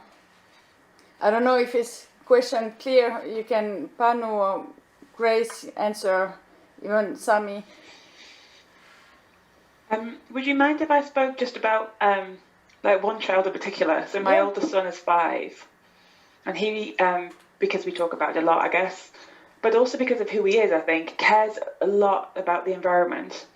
And he asks us most days, can we get an electric car? And I say, as soon as we can afford one, we'll get an electric car. And we were talking yesterday, because he likes science, about hydroelectricity. And I told him, like, the hydroelectric dams obviously produce renewable energy, but they do destroy habitats. And I sometimes forget he's 5, and he got really upset. And he said, so even green energy kills animals. I said, well, it's not as bad as carbon, it's not as bad as fossil fuels. But yeah, tidal dams destroy wildlife and habitats as well to an extent. And he was really, really upset. And he's been speaking about it for a couple of days afterwards, saying, well, we can't use them either. And I realised that he's a microcosm of the next generation. We're putting a lot on them. And it's not his responsibility. No. It's not that I don't want him to feel those things and that I want to protect him from his own emotions, but I just realised the gravity of what children are being exposed to, and I felt guilty. No. I know that's not a very intellectual response, but it's really kind of like the parent's perspective. Yeah, I think it's very, very informative, at least. So thanks for sharing that, and that is such a huge question that I find it difficult to answer in a short time, because people also need the lunch break. But there's a lot of splitting going on among adults, saying that it's the young people who are eco-anxious. So, and on one hand, it's true, according to many surveys and interviews and stuff and practical observations, that there's a lot of young people, children and young adults, who are more sensitive in general, both to the crisis and to the emotions that it affects. And there's complex dynamics related to this also, depending on how much emotional skills education you have received. It's sort of tragic that many of the adults and elderly have received very little of that. And that's something that needs to be acknowledged also. It's very problematic if we end up in profound guilt and shame dynamics, or always feeling inadequate. And there's a great danger of the adult and the elderly thinking and feeling that we can't contribute to this in any meaningful way, and we are just those to blame and those who have ruined the world by living our normal lives type of thing. So these relations between generations and the attitudes and projected emotions between generations is a hugely important topic, but also complex. But anyway, a way forward is through, dialogical, empowering exploration of our emotions and cognitions. So I think this really comes back to what especially Grace was getting examples here, and I was telling a bit more theoretical things related to it. For example, for me this session has been very, very fascinating. It's been lovely discussing, especially during the panel. I also noticed that there's some emotion showing up in my belly and chest, for example, because when you are a speaker, you have to keep the cognitive dimension. I'm gonna play the piano during the lunch break, for example. That's my way of doing something embodied and creative to get this thing flowing. And this is at the same time sort of recommendation for you listeners that if this got into your body, please do something embodied during the lunch break. And children are great teachers in this regard. Even though they may be sad about many environmental changes, they usually are still very able to feel joy and great empowerment. So this was also sort of my thank you for the lovely conversation, and I hope, Grace, that we have a chance to continue this at some point. Thank you for both of you. Unfortunately, time is up. We have now lunch break. I really hope also that we can continue this discussion later, maybe even in another form, that we can gather our knowledge and expertise and maybe try something for the future. But now we have the lunch break, and after we will have Jose Miguel Calderon, and he has quite a fascinating subject also. I hope you can be with us till the end of the day, or till the end of the conference. Thank you so much.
Now it's time for our next speaker, and we have here Jose Miguel Calderon. Jose is a therapist and expressive arts supervisor, co-founder of TAE Peru Barcelona Institute. He's a director of the PhD program in expressive arts of the European Graduate School in Switzerland. He has received a master's degree in theoretical psychoanalytic studies at University College London, a degree in clinical psychology from the Pontifical Catholic University of Peru. He is also founder member of the Peruvian Society of Expressive Arts. So please, Miguel. Okay, thank you. Thank you very much for the invitation. I'm really pleased to be with all of you here. And I will be sharing some ideas with you, and then we will have some time to open it up for questions, no, and discussion. So, what I wanted to present to you is what I've worked in my dissertation, which is the encounter. What I worked was the encounter between expressive arts and what I call the Peruvian imaginary. So I will present now three ideas, three concepts that I want to share with you. One is tinkui. I will explain what that means. The other idea is imaginary, and the other one is the coloniality of power. So I will explain these three ideas, and then I would like to reflect how this could inspire the work you are doing in education or therapy or social change, integrating the arts. No? So the first idea is tinkui. Tinkui, it's a Quechua word. Quechua is the language of the Andes, and tinkui means encounter. And it's a particular way of understanding the encounter. It implies fluidity, it implies a journey, and the image to understand the tinkui could be the one of two rivers coming together. And when these two rivers come together, you can see frictions, you can see swirls, you can see many things going on, and then after all this, a third emerges, a new river emerges, and that integrates the other two rivers in a way, and something new can come, can come to the world. So the idea of the encounter, the idea of the tinkui, it's an idea of making possible something new to arrive, making possible a new river to emerge, making possible the connection between different polarities. This is an idea very important in the worldview of the Andes, how the opposites can come together, how they can complement. So the tinku aims to allow the complementary forces come together, male and female, night and day, earth and sky, how complementary forces can come together. So in order to come together, in order to really create a tinkui, friction can come, it's part of the tinkui, friction, chaos, it's part of uncertainty, liminality, it's part of the tinkui, something you need to leave behind, something of yourself in order to connect to the other one, and you have to take something from the other in order to be able to create a tinku. You have to leave something from yourself behind and open to receive something from the other one. So that's the way of the tinku. So the way of the tinku is what you leave behind, and what you open yourself to the other, so that something new can emerge. So tinku, it's about integrating diversity. It's about letting go something. It's about balance. It's about allowing the journey to be able to continue. So when we don't have tinku, we have sickness, we have pain, we have something that is stuck, we have something that doesn't allow the fluidity, doesn't allow to continue, doesn't allow to emerge something, doesn't allow to continue with the cycle of life. So tinku brings movement to life. So that's one idea that I wanted to share with you, the idea of encounter, the idea of the tinkui. The other idea that I wanted to share was about the imaginary or pacha, Pachamama. Pacha means nature, the world, and I relate the idea. I have developed the idea of imaginary, which is related to Pacha, to the world, that it's alive. We can also talk about anima mundi, the soul of the world, the soul of nature.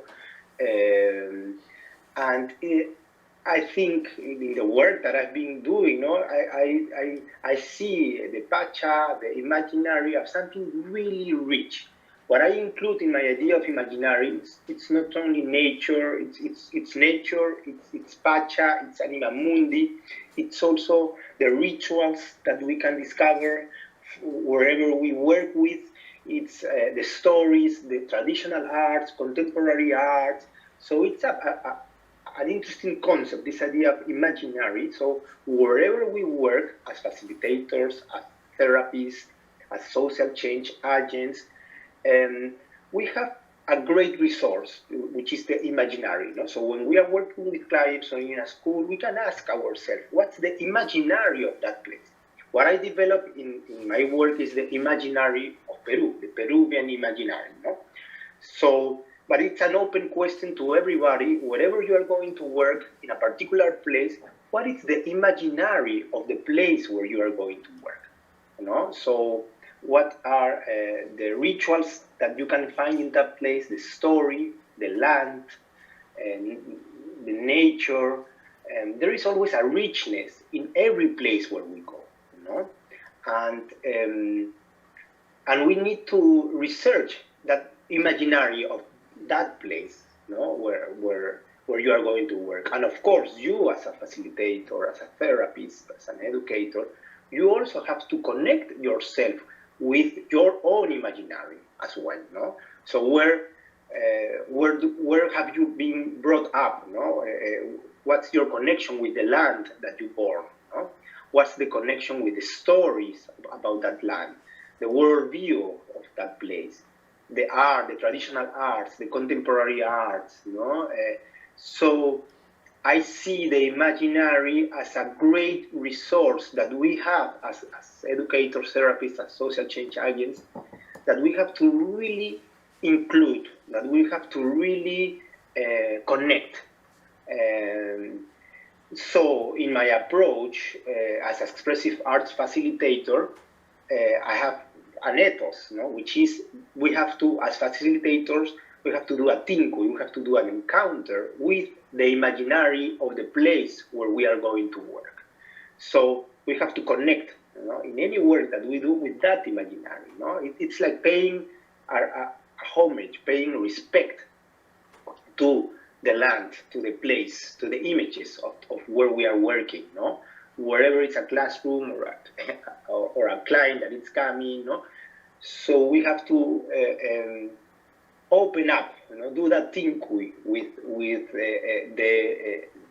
the imaginary, and it's alive, So in the world view of the Andes, in the world view of the Amazon, where I come from, they have a particular way of understanding the pacha, understanding the imaginary, and for them, it's alive. You can talk with nature. Nature responds to you, and they don't see human beings being in a better position than nature. We are equal.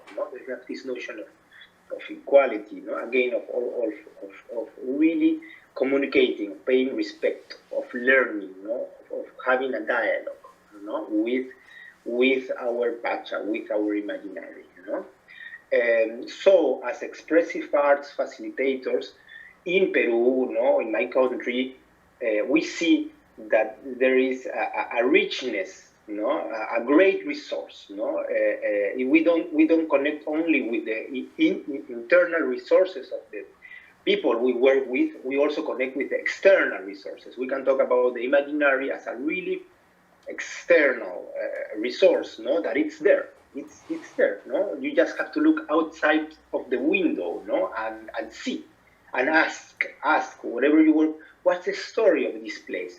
What was here in the past? What to research about the wisdom of the elderly, the stories that are there, the traditions, and dialogue with. They're alive. It's just a matter of having a really sensitive connection, with what you can find in that area, in the place where you are going to work. So one of my approaches in the work that I do is okay, let's do a tinku, let's do an encounter with our imaginary. So that's the second idea that I wanted to share. They are both connected, but our.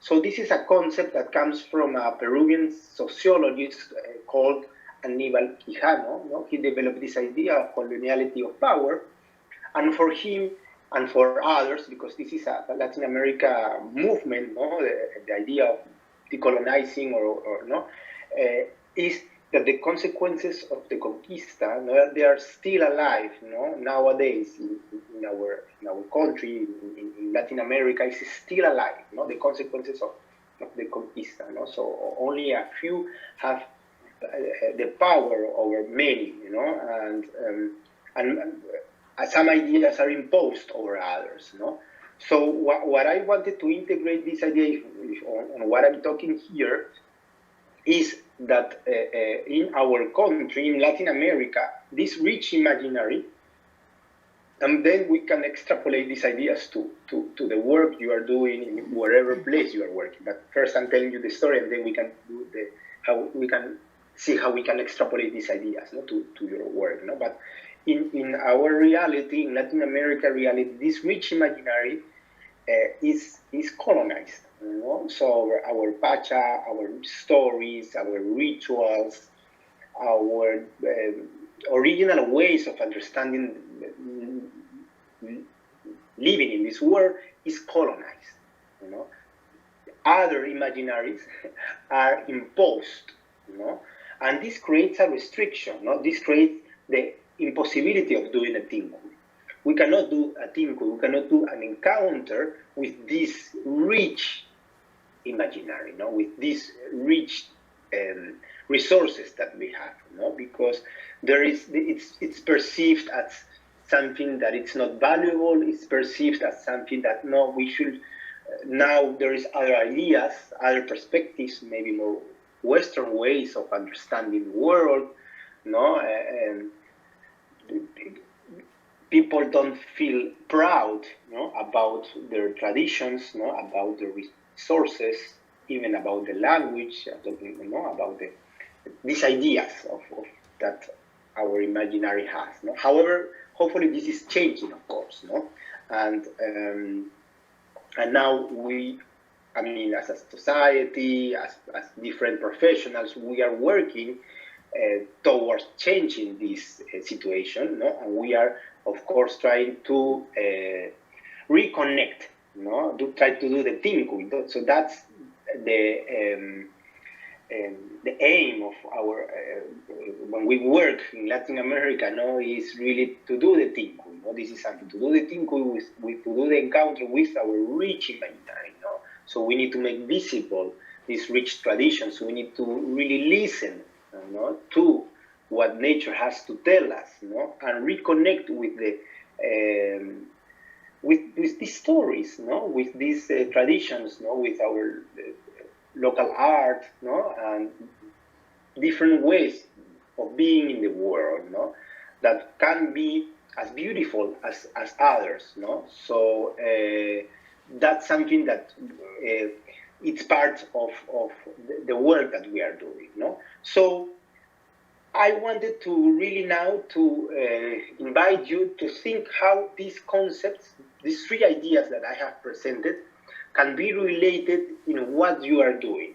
No? So I will see the connections that you can do. No? So how are you connecting yourself with your imaginary? No? What's the connection with your imaginary, both personally and also professionally? No? How do you relate, no? First yourself with your own imaginary, and how do you connect with your the imaginary of the people that you are going to work with, no? So do you connect yourself with the stories, no, with your land, no, that it's alive? Do you have a dialogue, no, with that rich resource that where you are living, or the people you work with, no? That's one question, no? Are you doing the tinkui, no? Are you open for the tinkui? Are you really open for this type of encounter, no? And then you can see the coloniality of power as the restrictions, as the resistance, no? So there is a resistance to connect with, in general, not only in Latin America, no, but to connect to nature, to connect to traditional art, or to connect with other ways of being in the world, no? So you can ask yourself how you are colonized as well, no? How you have been colonized, no? That's also a question that I always like to do to professionals, no? So what's your story of you being colonized, you being in a way imposed, no? Which imaginary is imposed to you, no? Is there an imaginary that has a stronger voice, you know, to others, you know? Which types of imaginary are not visible, no? Which other types of imaginary are visible for you, no? So that's one question that you also have to ask yourself.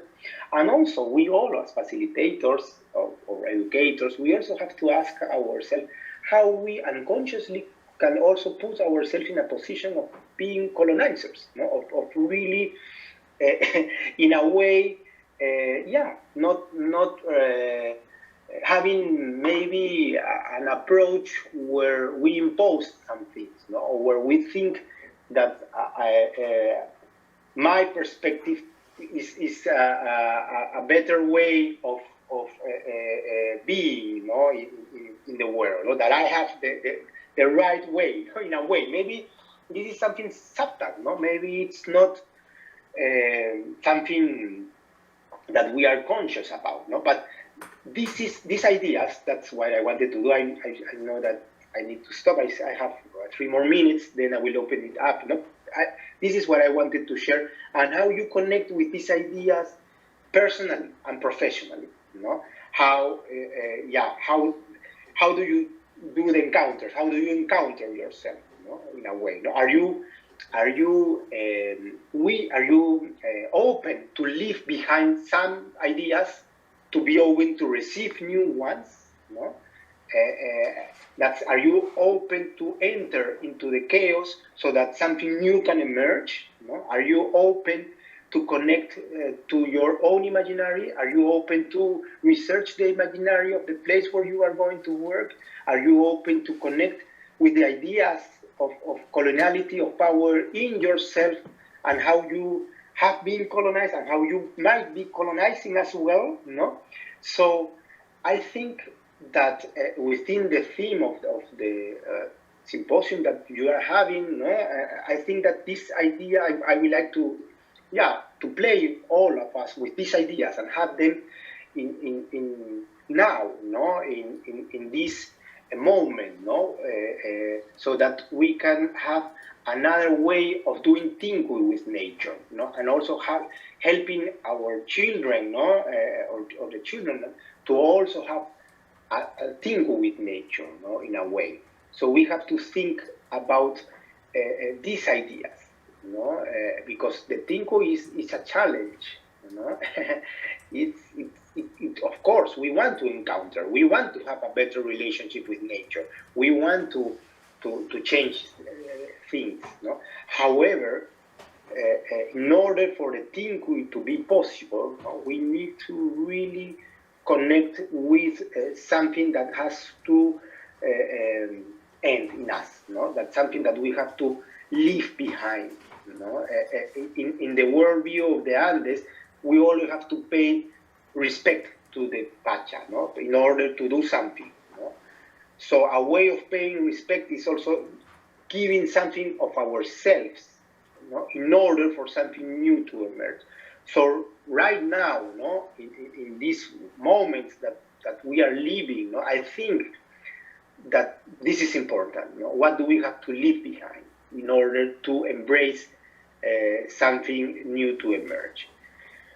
Okay, so I was told that I had 20 minutes, no, and so I will stop now, no, and see if you want to ask something, no, yeah.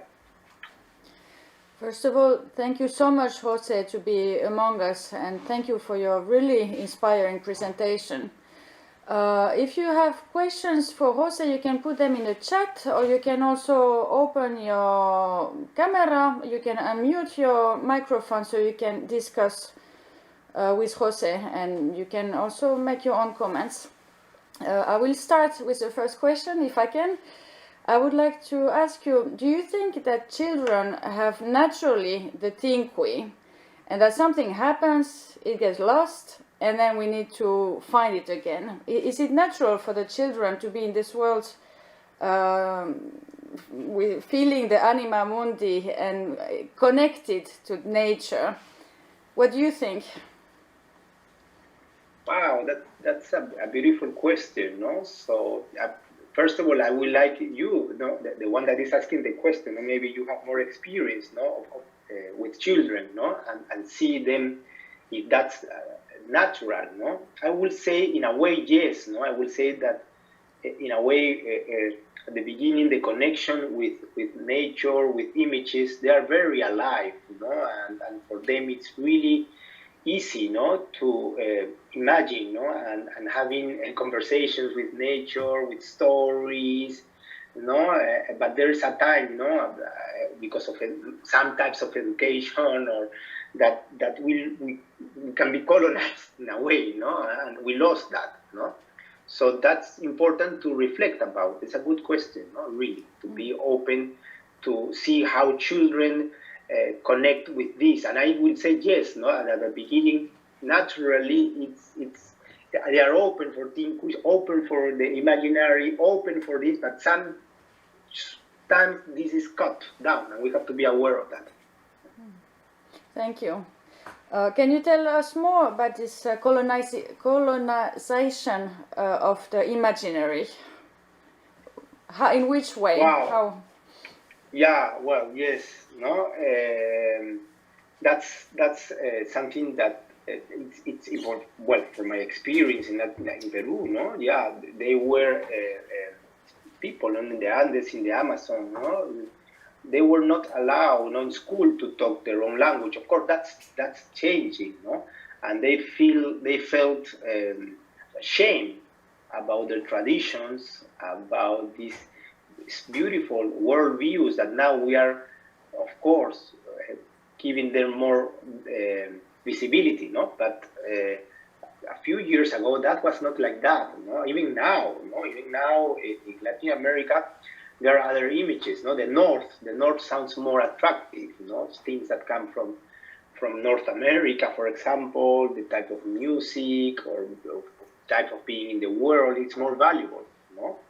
But it's good that now things are changing, no? And you can see cultural groups, music or art that is really connecting with our own images, no? And we are having a tinku, no? Because this is also what I wanted to say, no? It's not only about going to one pole, no?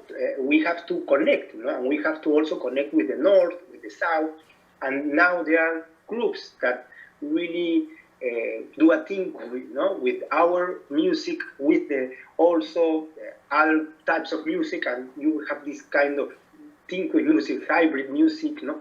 Just as an example, no, of really what I'm trying to really say here. It's not that we have to go back to a way of living, no. It's the idea of the tinku, of really embracing, of course, it's your tradition, your own imaginary, and open it up to other ways, and see what can emerge. I think Grace had put questions in the chat. If Sanna can bring it up. Yes. Grace is asking, Jose, do you have any examples of when you may have found yourself colonizing others in your educational practice? I think, yes, now just continue. I think you offered an example. Yeah, that's a good question, no? Sometimes, yeah, in my teaching, I have to be very aware, no? Because I'm a teacher and a therapist, no? And that puts yourself in a position of really, that's sometimes not everybody, but some students or some clients see you as, okay, you have the knowledge, no? You know what you need. You need to tell me what to do. No, I need to learn from you. No? And I'm aware of that. No, I have to be very aware of that. No, and see how I can deconstruct that. No, and how I can see myself more as a facilitator. I like to use that word. No, I'm a facilitator. No, I am creating a space. No. Where images, where the art can emerge, and we can learn from that experience all together. No? Of course, yes, I can have some knowledge, I can have some ideas. I am in charge, yes, no, I'm responsible. I would like to put it like that. However, I have to remind myself, no, that I am a facilitator or intermediary. I would like to see myself an intermediary, no, between my clients, between the students, and the learning process or the therapy process, and I facilitate that. It's not that I am giving the knowledge or I am giving the health process. No, it's something that I am creating the space for that to come. I have to remind that. Well, I would like to ask you, how do you help people to connect with their imaginary? And how does that help then, in which way it helps then the community and our way of being in this world? Yes, yeah, I have many examples about that. No, I think, for example, no, I've been working in a city near Cusco, no, which is 1 hour from Lima, no, the capital, no, and we've met with a local artist, no, that he had the tradition of doing baskets, no, weaving baskets, and he has been doing that process with his father, no, going up to the mountains, no, and getting the material and coming back and doing the basket, no, which is really beautiful. No? However, in that place, the children, the teenagers, didn't want to learn, no, from that experience. No, they were, oh, why should we do that? No, but we started a project with him, no, and really giving him voice, no, and trying to do the thing with him and the community, and bringing children, bringing adolescents, and helping to reconnect with that tradition, to do the thing again with that tradition, and what that tradition could bring to the adolescents in that community, and how doing that will give them more resources to their lives, and connect them feeling proud of that material, feeling proud of that story that comes from that place. And when they finish all that process, they were surprised about the possibility of creating this basket. So this is just a small example. There are many of how we, by just connecting, doing Tinkui with maybe one local artist or maybe one story that has been forgotten, how not only they can feel proud of that, but also how they can connect that experience of doing that with their challenges they are facing in their communities. Just a small example. Yeah, well, thank you so much. Unfortunately, the time is out. I can hear you. Oh. Can you hear? I was just saying thank you so much, but unfortunately we don't have more time to speak. I hope you stay with us for the rest of the conference, and hopefully we can discuss later, stay in contact, and this was really inspiring. I would like to hear more. I have a little bit same background that you, since I'm an expressive arts therapist, and I could present now how I've been bringing the methods of expressive arts therapy in the school system in Finland.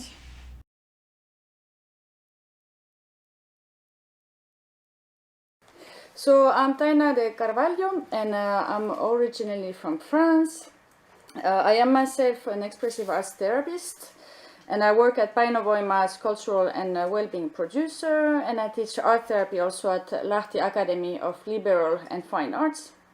So in an attempt to answer the challenges we are faced with in this era of eco-social crisis, I use my expertise from art and art therapy fields, and I started to develop in 2012 an art-based eco-social pedagogy, which has ever since been used in the school system of several Päijät-Häme region schools, so in Finland, and in collaboration with teachers. I also train teachers to this method. So I pondered how to give the next generation the chance to create a more empathetic humanity, which is balanced, responsible, and understands the interconnections among all things. Art-based eco-social pedagogy is an empathy-generating approach that answers the challenges of education and society by increasing pupils' eco-social skills and well-being. The method is based on expressive arts therapy and phenomenology, but it's not therapy. It has been adapted for the school environment, and that's why I'm talking about art-based eco-social pedagogy. So the method is creative, it's multimodal, it's multisensory, and it aims to help students develop holistically and connected to the environment, find their own meaningful place in this world, and arouse a desire to act in it in a peaceful manner. So what is important is, first of all, to have a generation of children who is well. And being well means being creative, balanced, to think critically, to have a feeling of belonging that gives meaning to own life and existence.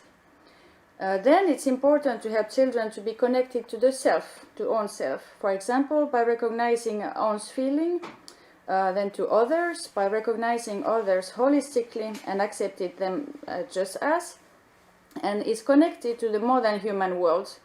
That makes it possible to create a dialogue between own self and the life phenomenon. And it allows you to make an impact in the world which is positive, responsible, ethical, and even aesthetic. So what is interesting about this method is that it's holistic. Students who are involved in the process are holistically involved. That is the body, the senses, memory, intellect, emotion, imagination. Then there is also the environmental and social side. So they're really involved of the whole of their being. And the method is fun, it's gentle, insightful for the participants. It also offers cultural experiences and opens up new perspectives and understanding about life and its phenomena.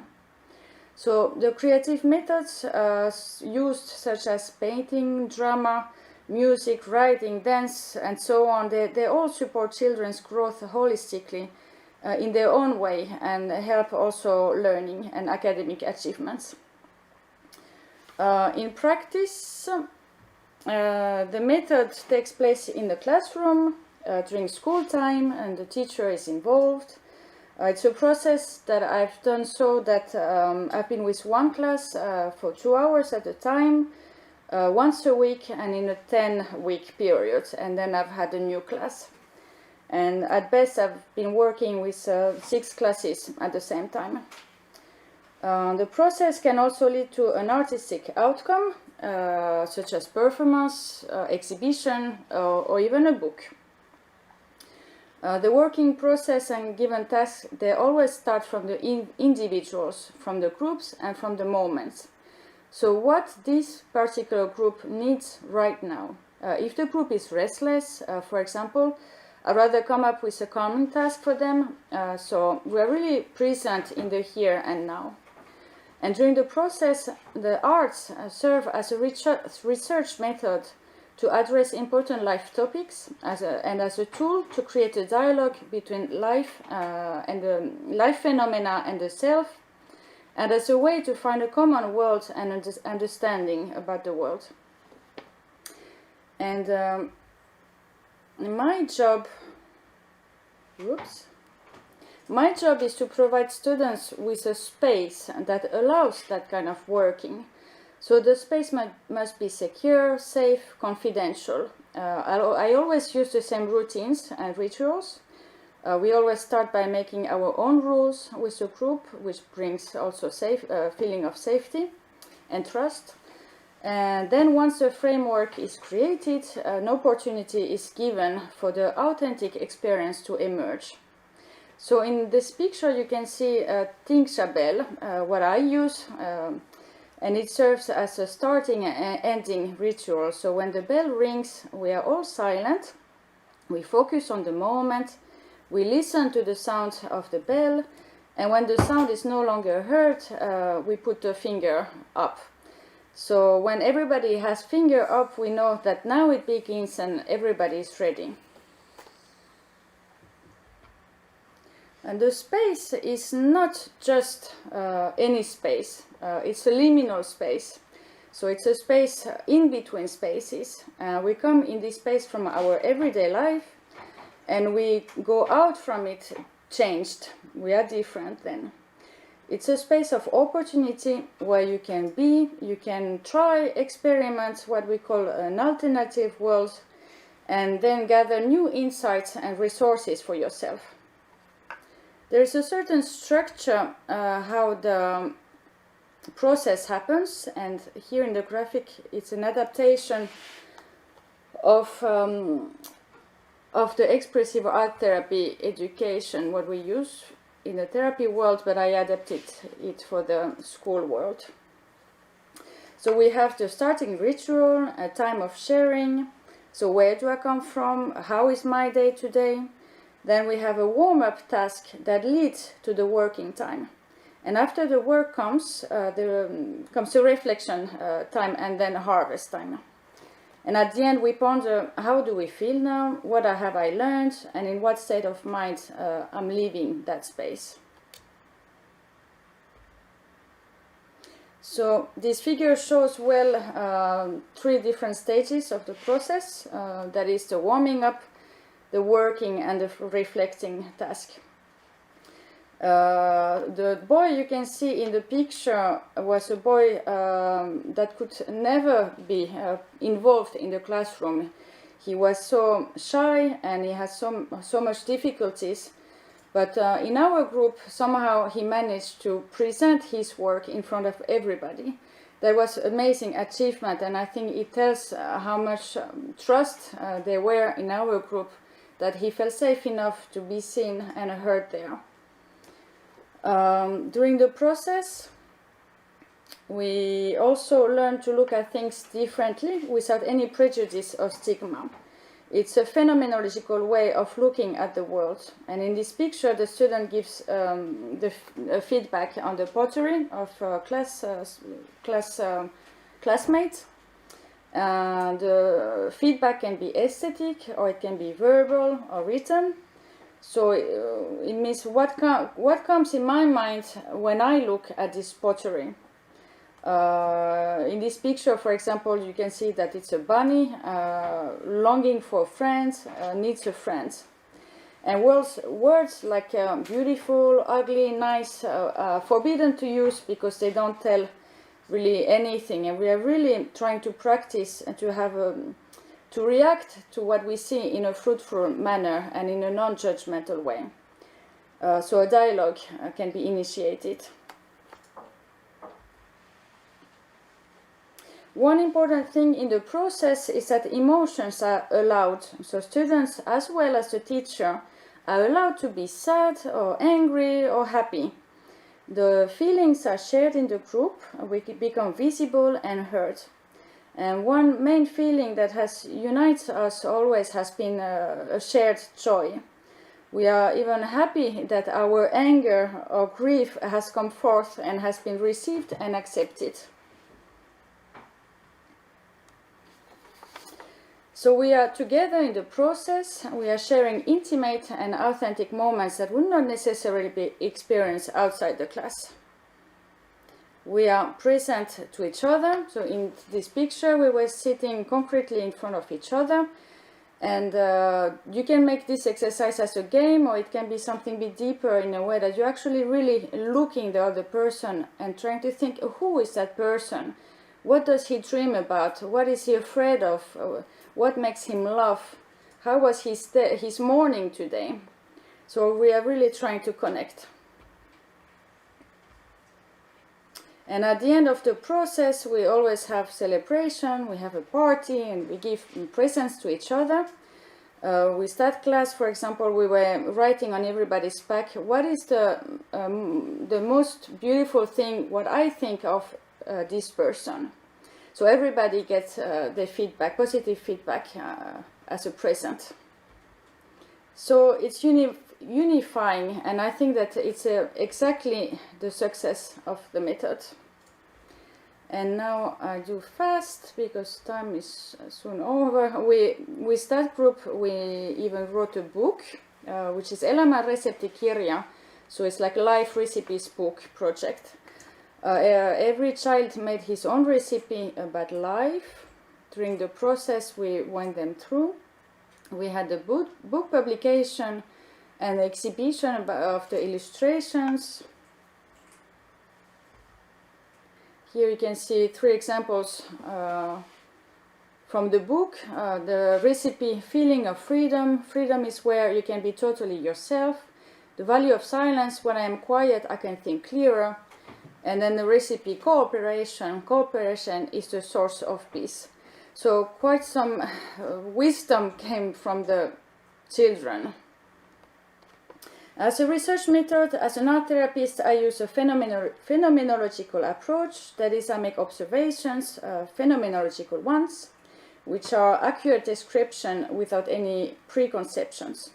So I notice and I observe changes in students during the process. I also collect feedback from students and teachers, how the process has affected them and how it started and how it ended.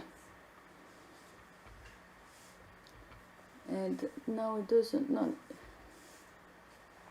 The outcomes have been surprisingly positive. More empathy, more imagination, more well-being and joy, better classroom dynamic, stronger bond between students, and even better academic achievements.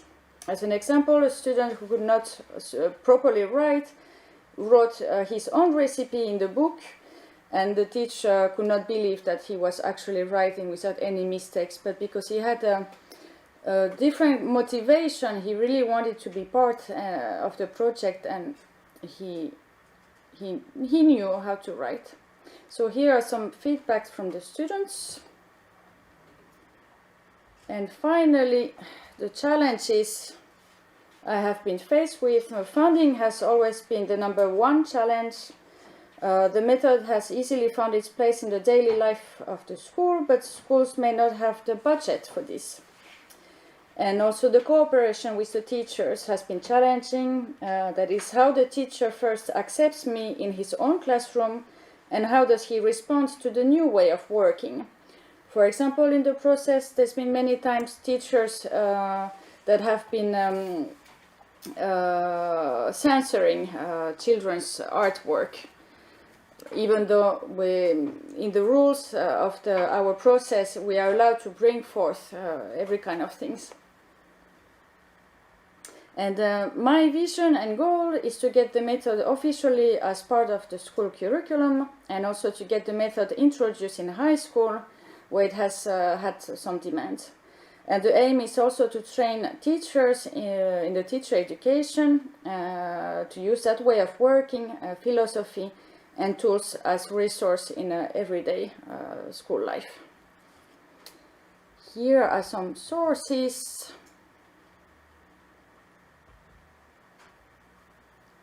And I thank you for your attention. Grace is asking, and I'd love to hear how you use this method with children to explore environmental issues, but that's something that can be discussed in the panel discussion. Yes, well, I can just say firstly that the children are bringing up by themselves the environmental issues. Like in the life recipe book, I had many recipes about how you should behave in the environment, and there were one recipe which was really simple. It was keep the nature clean. I think the name of the recipe, and in the instruction was put some gloves on, take a trash bag and pick up the trash, for example. It was really easy, simple, and quite straightforward.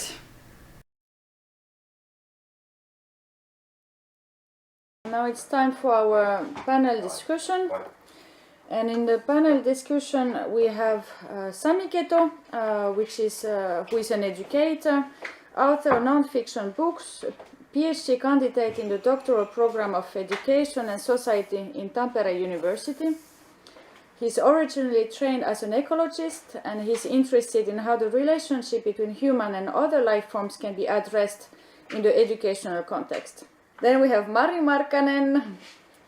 Marju has worked in the field of education as a teacher and principal over 20 years.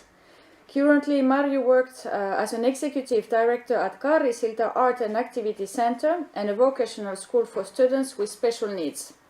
Marju is a member of City Council and the chairperson of the Board of Sports and Culture in the city of Lahti. And then we have Hilkka Kempi. Hilkka, are you here with us? You can put your camera on. Hilkka is a member of the Parliament of Finland and an art teacher. In her previous work as a visual artist, she engaged with questions concerning the North and environmental issues, such as the relationship between people and nature and environmental responsibility. She got elected to the Finnish Parliament in 2019 and is working in 4 committees: Education and Culture Committee, Constitutional Law Committee, Commerce Committee and Foreign Affairs Committee. She is also a member of the Finnish National Gallery Council. And we have Kirsi Pauliina Kallio here, so I introduced her already. So Kirsina Pauliina Kallio is Professor of Environmental Pedagogy at the University of Tampere. Her expertise lies in political subject formation and spatial socialization, lived citizenship and transnational and translocal perspectives. Dr. Kallio emphasizes the importance of intergenerational learning, non-status-based citizenship, and collaboration between citizens and public and private actors in developing responsive attitudes and activities to complex environmental challenges related to climate change and biodiversity loss. So welcome. We are very pleased to have you here. So let's have this panel discussion quite free, so you can bring up your own expertise and own thoughts about the previous presentations. And we'll have also a moment when we can ask the audience to comment and ask you questions. So would you like first to have some thoughts arise from the previous presentations? Okay, who should start? No, you can, Marju, now that you're ready, and we can hear you. Thank you, Taina, and thank you for having me today. It has been a very interesting and exciting morning. Lots of new thoughts. And I think we share the same sort of worries, but also the same hope. And we have the same goal to work for our planets and for our children, but they will be the ones who will have the confidence and all the skills that they need in order to work for the brighter future. Maybe I would like to start quickly on Panu's topic when he was talking about the ecological distress. That is something that I have come across quite recently, quite often at school, and also in my present working place, where people with special needs work and study.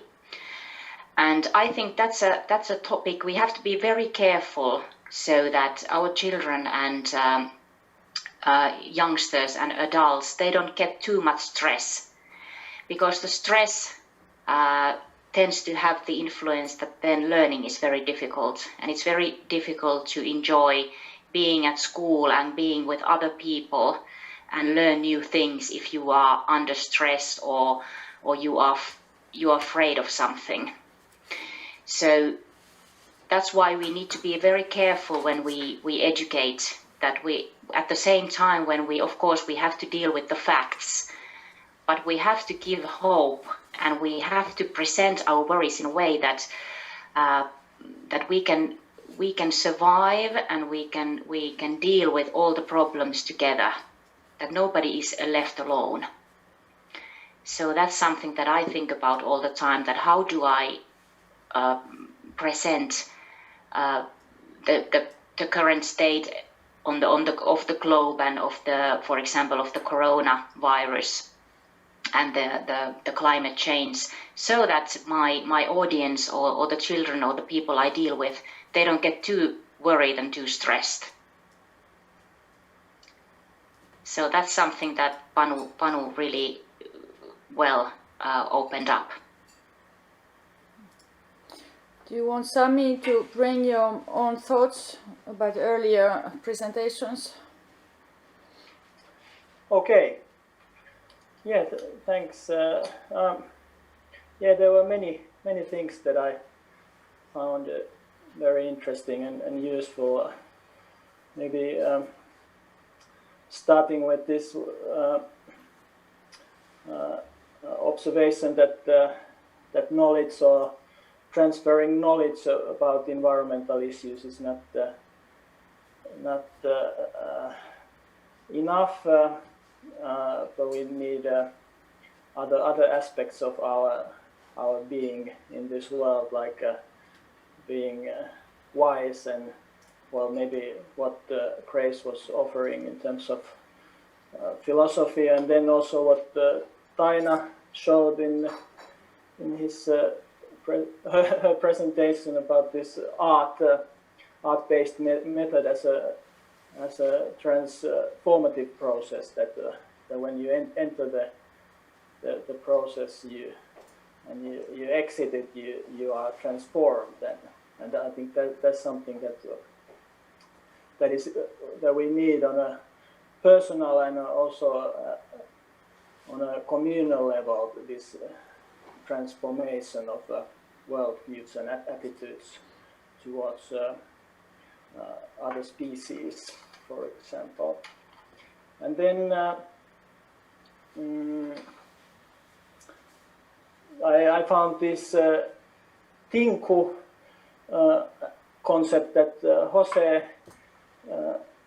presented. It was a new one to me. I found it very interesting and inspiring, this idea of that when parts of something, some system, or some holistic system, when they encounter something new emerges from it. And this is sometimes like what we've maybe forgotten in somewhat reductionist worldviews, that we can think that we can study like humans and human individuals in isolation from this whole system.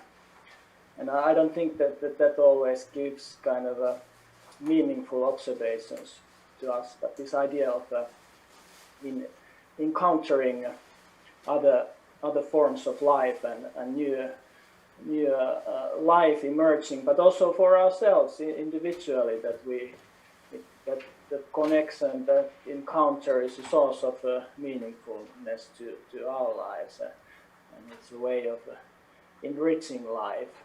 And I like this term more than human than that Taina already offered earlier. This concept coined by David Abraham kind of indicates that we're not only human, but we can be more than human, and it's something. It's greater. It's not something that we have to lose some of our humanity if we feel more connected to other species, but we become more, we become greater. And finally, about these emotions, what Panu specifically was talking about, I found it very important, his emphasis on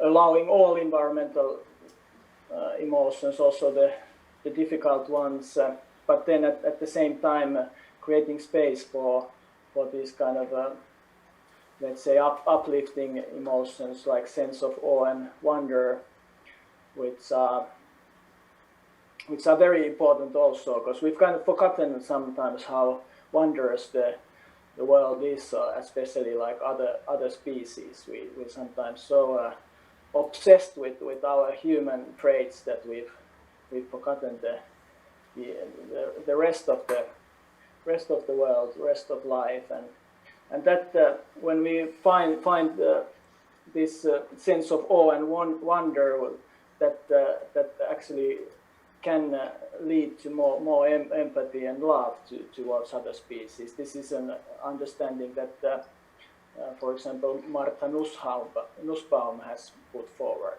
But yeah, these were my observations from a very interesting morning. Thank you. How do we bring eco-social approach in the school system, and why is it so important? If Kirsina Paulina wants to answer. Hi. Hello, sorry for being a bit late. It's okay, I presented you at the beginning. Yeah, I was not able to participate the morning, so I have only read the abstracts and descriptions, but I think I'm pretty well on track of the theme of the event. Yeah. And I was thinking that instead of reflecting on the talks in the morning, I could present a couple of concerns that I have to sort of say something about how I approach this dilemma. And one of the concerns that I have is that when we're thinking about developing young children's young people's, but maybe also adults, ways of relating with the environment, if you like, or with different environments or environmental questions or politicized environmental issues or climate change and concerns for nature.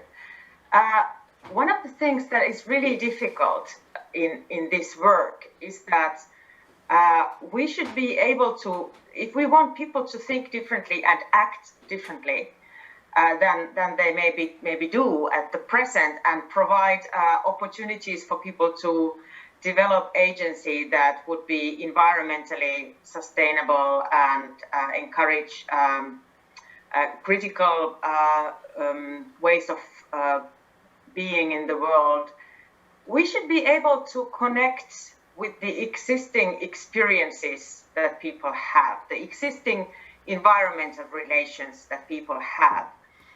And these relations are not always of the kind that our own environmental relations are, or that we would like them to be.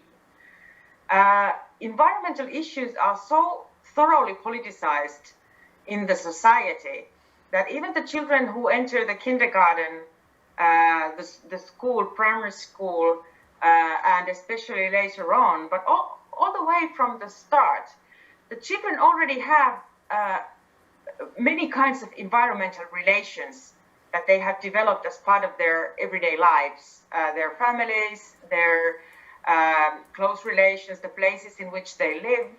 And these are rather politicized, not in the way that the children could say that my environmental politics is this, but they are still politicized in the sense that all the families and all the places in which children live are of particular kind, and the relations that they learn through different people, through different situations, through different events, how people talk about the environment, or how people talk about mundane things like trees or eating or what is valuable. All these banal things, they become part of the environmental relations of children. And in pedagogy, the challenge is that we should take it seriously, that these existing environmental relations are those that we should then try to develop. And there shouldn't be too much contradiction between the experiences that children have with their families, whatever they are like, with their close relations, with friends, with local people, whatever they are like. There shouldn't be too big a contradiction with what we try to teach. And that is a big challenge if we want to promote critical thinking about, let's say, about climate change. So this is one concern and one challenge, I think, that we have in schools, but also in less formal education and pedagogical situations.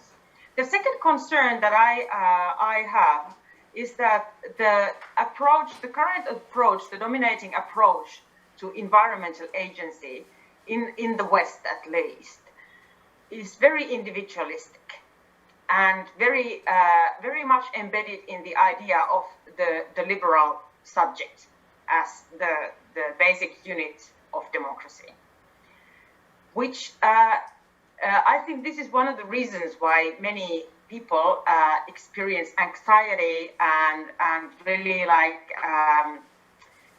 feelings of that we little people cannot do enough for the big things that should be changed, because the stress and the sort of emphasis is all the time on the individual. What can the individual do to save the world? Mm-hmm. Deed by deed.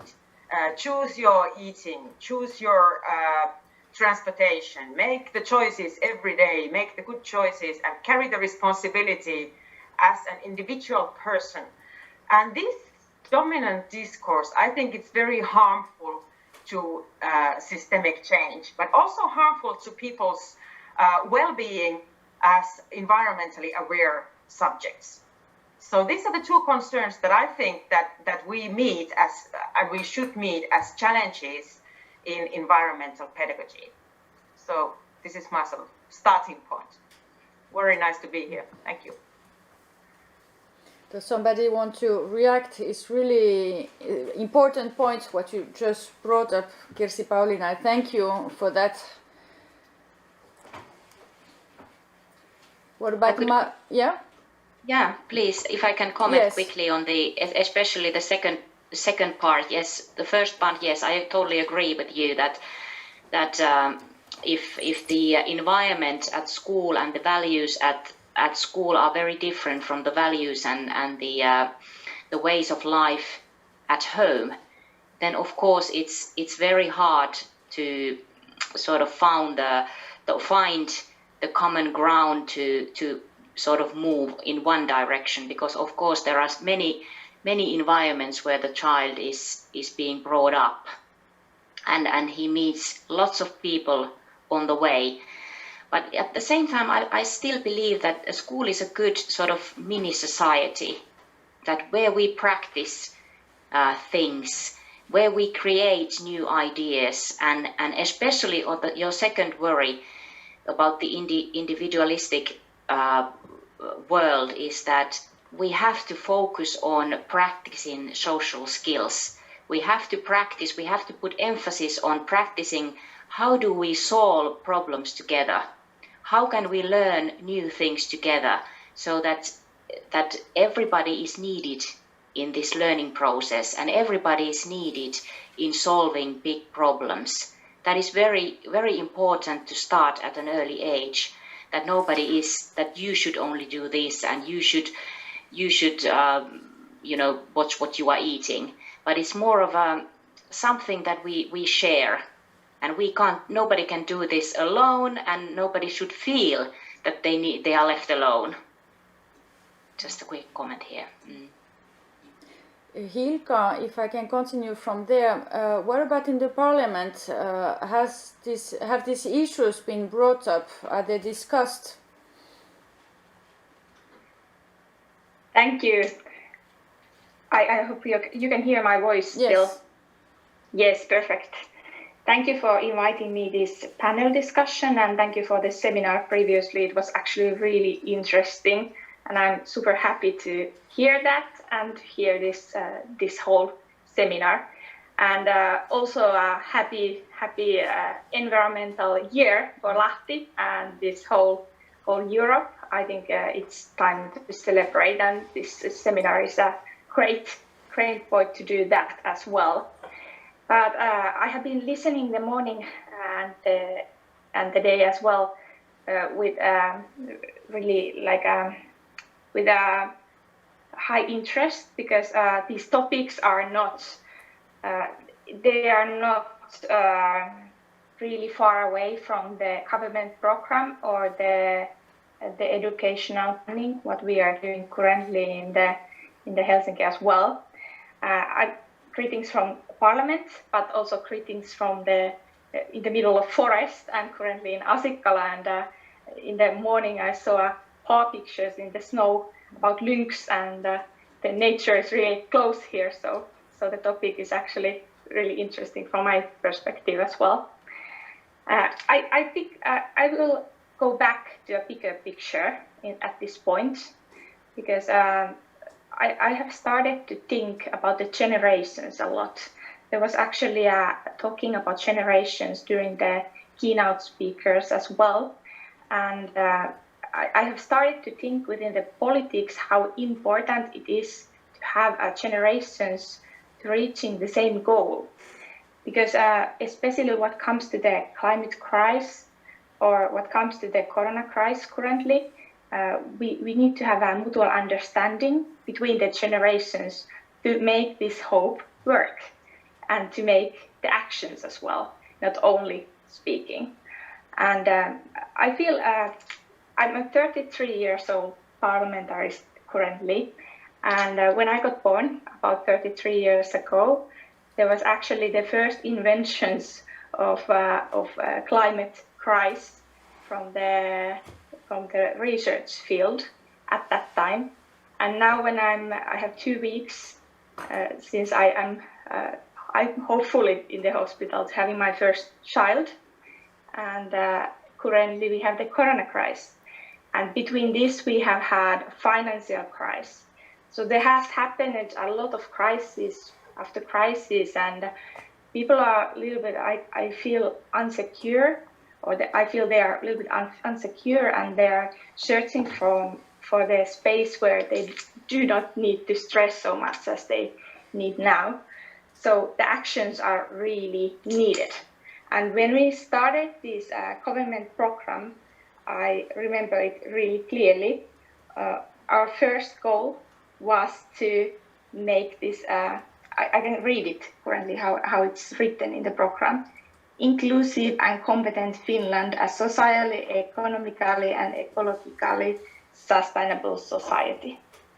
And my perspective is really holistic, because I feel the Agenda 2030 is actually putting a bigger picture, and there are these three goals: socially, ecologically, and also economically balanced decisions.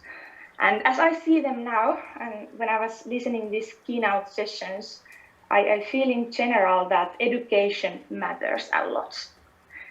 When I was listening, I was hearing that education matters. And also when I heard the Marju's speech, and also Sami and the keynote speakers here, I think that education matters. And the actions which we have started to make in the government, of course, we have worked 2 years now, and 2 years are left still, hopefully. But so we are not in the goal yet. But we have started, and in general, we have increased education in years and skills, I think. If I give you a couple of examples, there is an experiment in 2 years preschool currently in educational field. We have extended compulsory school age till the end of secondary degree, and added a hobby model as well in the between school days. There is an idea that if the curriculum cannot give you enough, you can have more skills, for example, social skills from your hobbies as well, not only the formal education system. And we have funded the equality projects, and I was listening, for example, Taina's presentation really carefully, and there was this really holistic view and holistic learning methods which she had used, and I think those are good examples what could be in this part of these equality projects funded. And also lifelong learning, I think it's one perspective what we should not forget in this conversation. As I told at the first, it's important to get the generations to work together with the shared goals, and it's not happening without the lifelong learning methods and lifelong learning funding, and also possibility to update your skills. And I think that's one perspective, but we haven't been talking today so much, but I would want to add it to this conversation as well. There's something, but let's continue. Can I comment briefly on Hilkka's talk? Yes.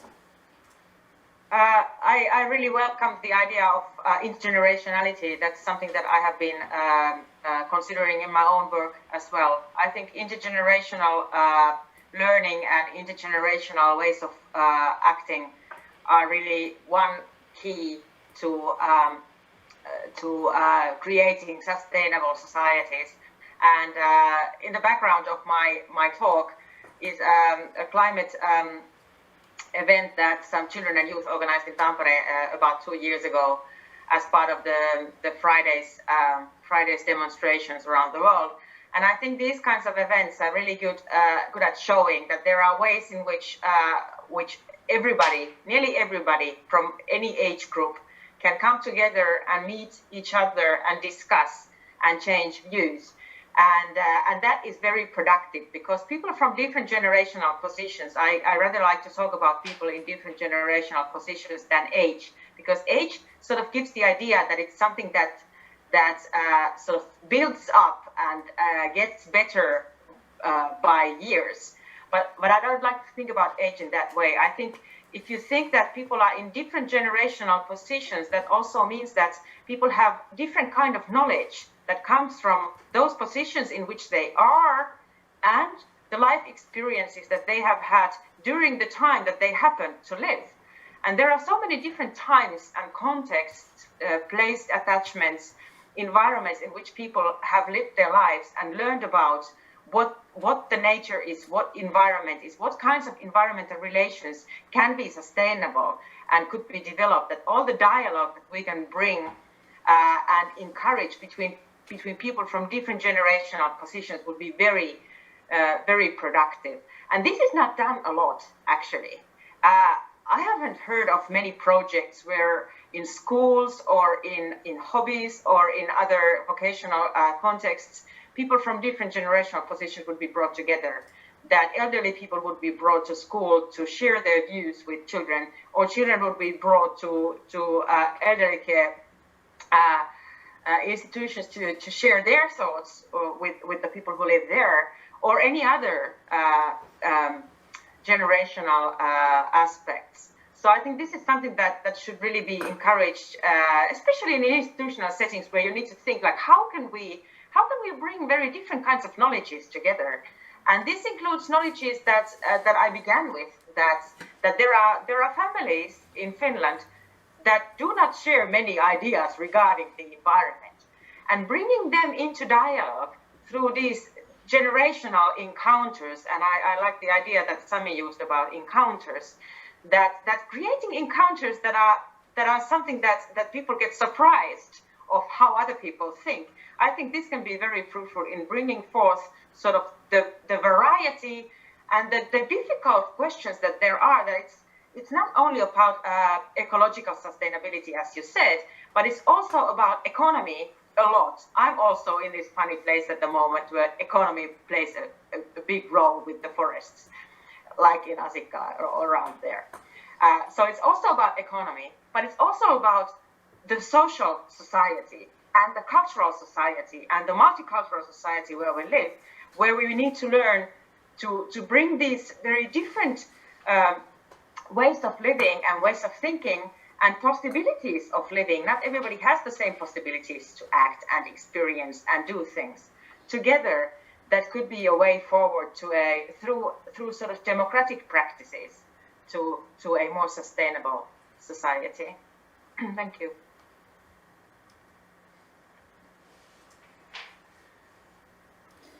Do you want Sami to continue from there? Okay, why not?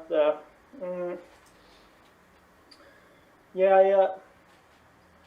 Maybe this could be at the same time a message to Hilkka, or a request, and also maybe a clarification of a term that we've. It's in the title of the conference as well, but we haven't really talked about it that much. It's this ecosocial or ecosocial approach in education, ekososiaalinen sivistys in Finnish, and that has been in the curriculum for a few years now, but for some reason which is unknown to me, they took it off from the secondary high school curriculum. I know why. Okay, but yeah, so maybe if this is now the request to Hilkka, that maybe this could be this mistake could be reversed, or at least that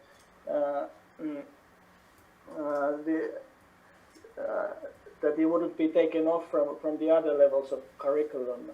And why it's important is that although it's kind of an open concept, and I think that's been the problem of it. There's some indication that teachers are not that educators are not that aware of what it means, and it's sometimes used as a synonym to sustainable development, and it's actually it's more than that, and there's a reason why it is there, and it gives a really important element to education.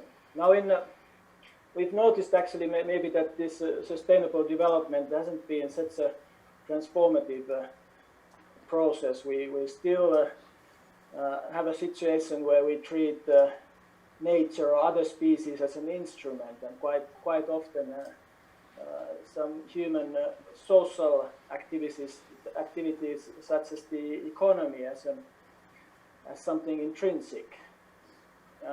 Well, economy, as important as it is still just an instrument to fulfill the kind of thriving human communities, and importantly within the ecological limits. That this vitality of ecosystems is the kind of it's just the kind of fundamental truth that human communities can't exist without the vitality of ecosystems. So that's why these elements that were put on the same level in the sustainable development is there is a hierarchy in it, and that's why the ecological understanding is really important.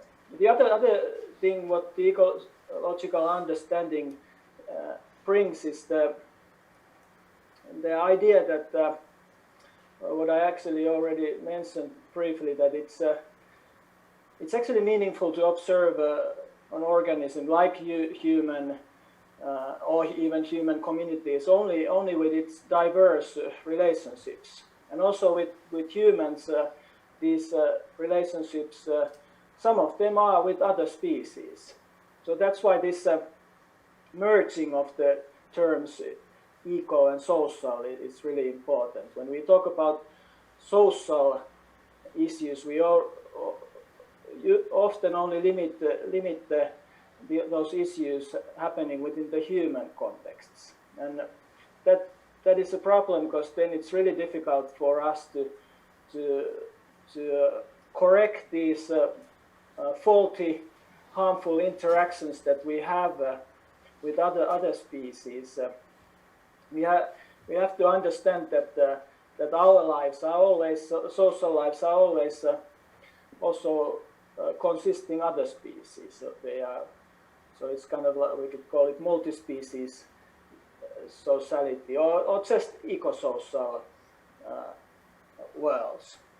So that's I think the important element that eco-social and the kind of not just the element, but the possibility, like the potential that it opens, and that's why it would be really important that we could keep it in the curriculum and let it become more known to educators, and let's make it better, and let's base at least some of our pedagogical methods on that. Thank you, Sami. I fully agree with you that this term eco-social learning, eco-social environment is very important to keep sort of clear and give information about it to our educators. I've read Arto O. Salonen and Erkka Laininen, and they've written articles on the eco-social environment, and like you said, that we should have the mindset that money is just a tool to make things happen. And also we have to educate our children to have the responsibility of herself and also the environment and the whole globe, and sort of the idea of moderation, that how much do I need things, what are the differences between needs and desires, that how can I make the difference, and how can I be responsible in my life, and what is my part in this eco-social environment, because we should understand that we are totally dependent on nature, and we are not just humans and then the nature, but we are whole. And that's something that of course the educators need to understand and sort of have the values like that in order to teach that, or have the experience with the children and youngsters to start thinking about these things? May I sort of present a bit of a different view to this pedagogical setting in which teachers are working? If we, as in Finland, we often talk about the forest when we talk about the environment. But why is it so that in the Finnish school, that is the socialization instrument of the Finnish state, we do not dare to talk about the forest according to the forest policy that the state is practicing?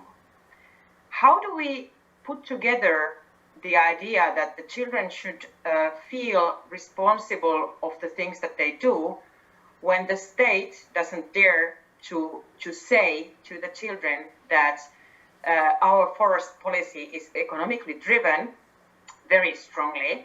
And actually, within the past couple of years, we have even strengthened the economic approach in our forest policy, which is completely, or at least contestedly, in relation to climate change and biodiversity loss.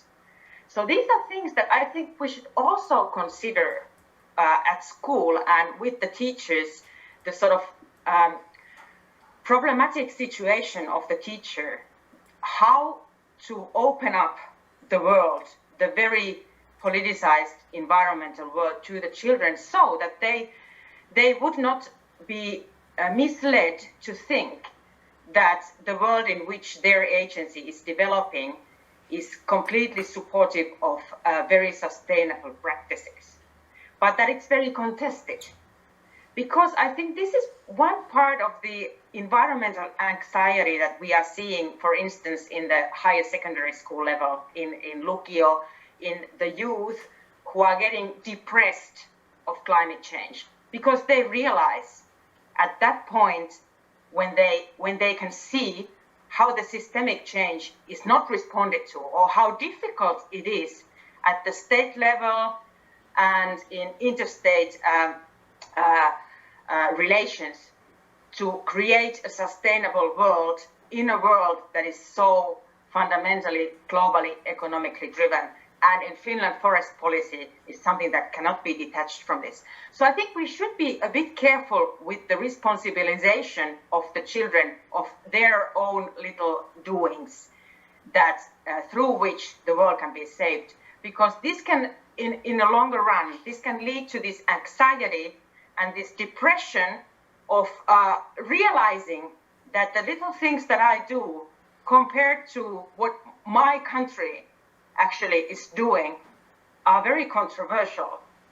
And this sort of message that we are giving in school, it should not lead to this kind of anxiety, but we should be brave enough to be able to balance with these things and to be braver in the pedagogy that we teach in schools, to make visible also the economic reality in which environmental relations are created and where environmental agency is developing. I think that would be fair to the children and the youth, not to romanticize the world in which they live and keep the economy much more strongly in the picture from the start. This is my sort of quite realistic approach to thinking about what should we do with the eco-social idea. I think it's a really, really good idea, and the reason why it's not in the secondary school curriculum that Sami was bringing up is that there are internationally there are different views and different traditions of this thinking, and not everybody agrees that the one of or another is better than another one. So that's the reason why it wasn't there. But I think the idea is still written in the secondary school or in the Lukio curriculum.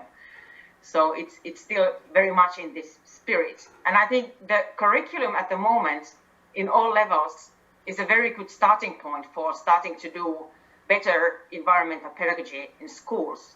But it should not be a romantic view that gives sort of false expectations to the children that the world in which we are living is where we all just drive to eco-social change. But there is also the economy that is always embedded in these issues. I could continue at this point. Is that okay? Yes. Yes. I'm really proud of the Finnish school system, how it's unpoliticized and how it works. I feel that teachers has a big role and they have a lot of power of what teaching and what kind of perspectives they're bringing to the education. And I feel that's good to be in that way.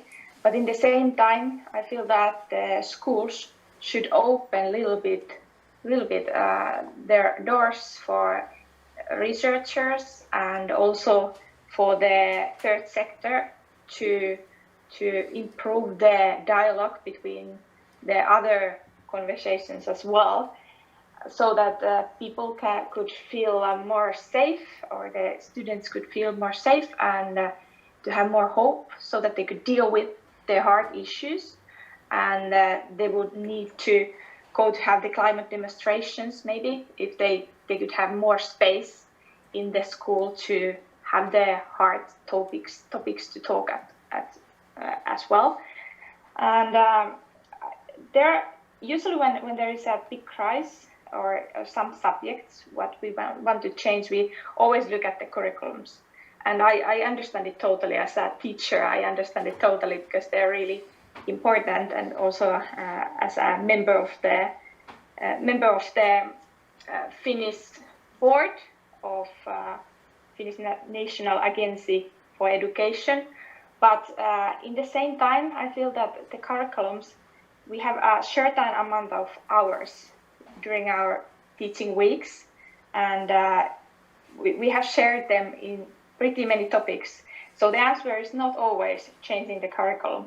The answer might be as well to changing the topics of the lessons and to bring more information for the classrooms.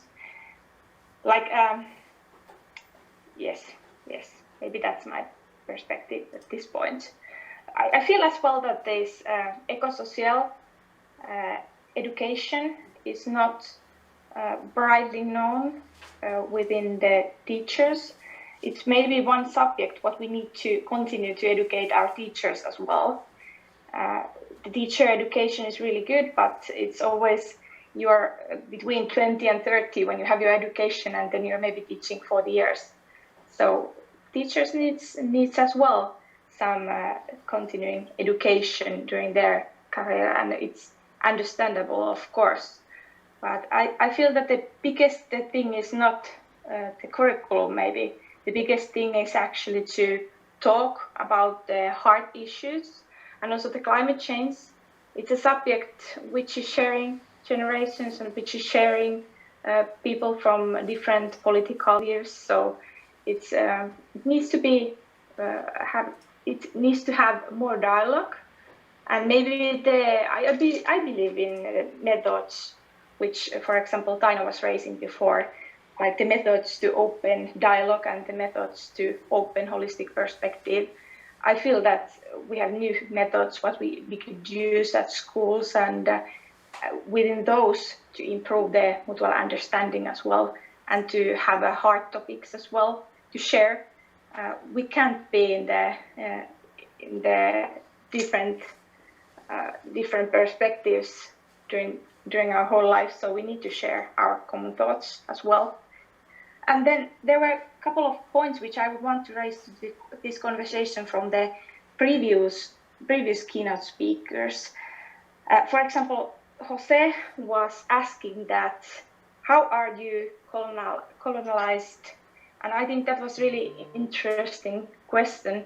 I started to think that what is the perspective of Finland, for example, to colonize or to use the power in a wrong way. And I started to think about education export, for example, that should we look more carefully, like what kind of exports we are doing with this climate or eco-social education perspective, and how do we teach things, and how do we share our thoughts as a teachers and as educators more. And then there was one word, empathy, which I would raise this conversation as well. I feel this empathy is the word what we are actually searching. So if you understand the environment, if you understand things around you and the different perspective, you need empathy, and then we need the methods to the curriculum to teach the empathy as well. And I think that was an interesting, really interesting perspective for this conversation as well. Those ones I wanted to raise still. Thank you so much for this really passionate conversation. We have still 10 minutes and there has been one question. Sanna can tell. Yes, Una Casaleño brings up a very interesting question about inclusive education system. She's asking strengths, weaknesses, opportunities and threats of the new inclusive education system to tackle sustainable issues and learning. How about children with special needs? Do you want Marju to answer this? Okay. Well, okay, SWOT analysis of inclusive education to tackle sustainable issues and learning. Yes, well, inclusive educational system has been a very controversial issue here in Finland for many years, because in a way, if it's planned carefully and there is enough support for all the different learners, it works really well. And I think the strength of that is that everybody, no matter what is the background or the skills, as long as we start learning together, we will find new solutions to new problems. And I think we can't exclude anybody out. And I think inclusive education system has a good chance to include everybody. And we learn from each other. But of course, we need to give the right support to those who need that. What else? The threat. Yeah, the threat always with inclusive system to me is that that if it's used just to sort of save money, and that's a wrong approach, then it doesn't work at all. If there are enough skilled adults in the classroom and in the environment working with the children, I think then the system has many benefits to solve problem and also enable everybody to learn from each other, and especially like Hilkka was bringing up this empathy. You have to be able to put yourself in other people's shoes and also understand other ideas and different people from different backgrounds. So that's a quick answer, quick thought on that question. Can I continue from there? I completely agree.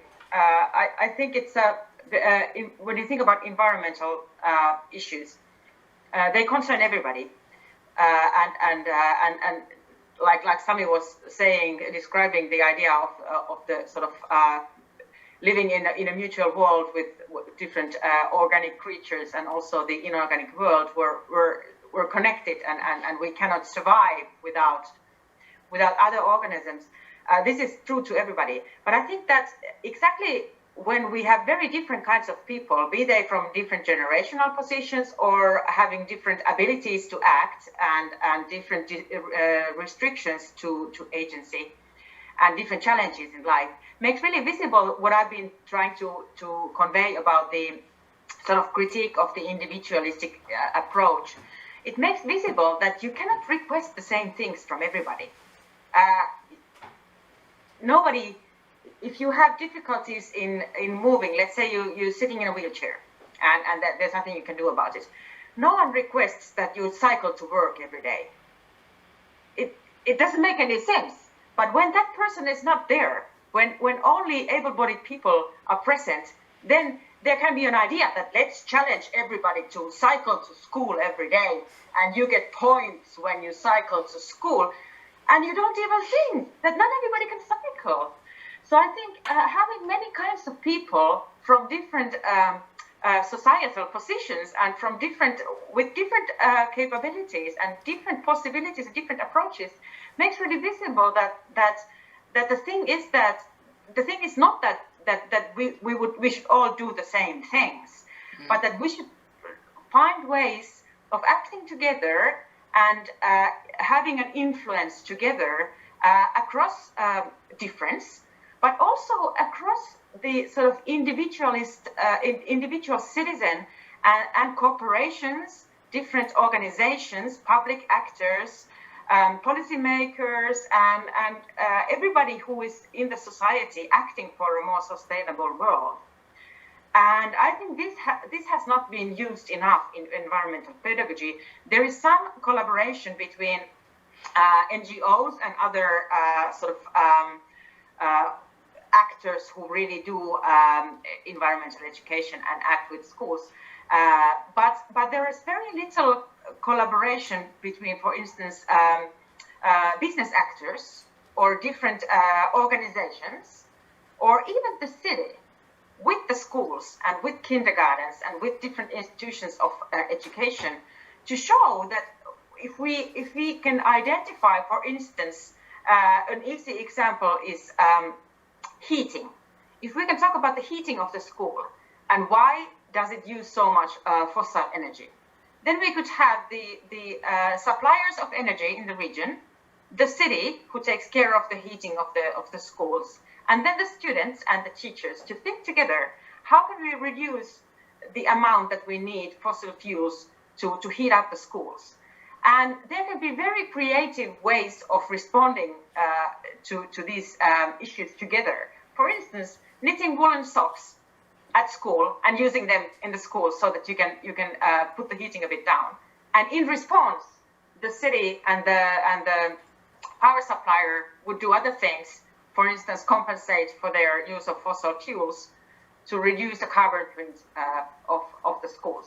So these kinds of sort of like working together ideas that need not be only among the students or within school communities, but that we cross different borders and really find ways of connecting the systemic change with the things that people can do as individual citizens, be they of any age, would be very sort of, I think, productive also in the prohibition of the climate anxiety and the sort of suffering that people have about no matter what I do, it's not enough. But finding the connections between systemic change and personal agency, this would be very, very important, I think, to encourage in schools, but also in cities and also smaller communities, of course. Maybe I could carry on or reflect on the previous very relevant points.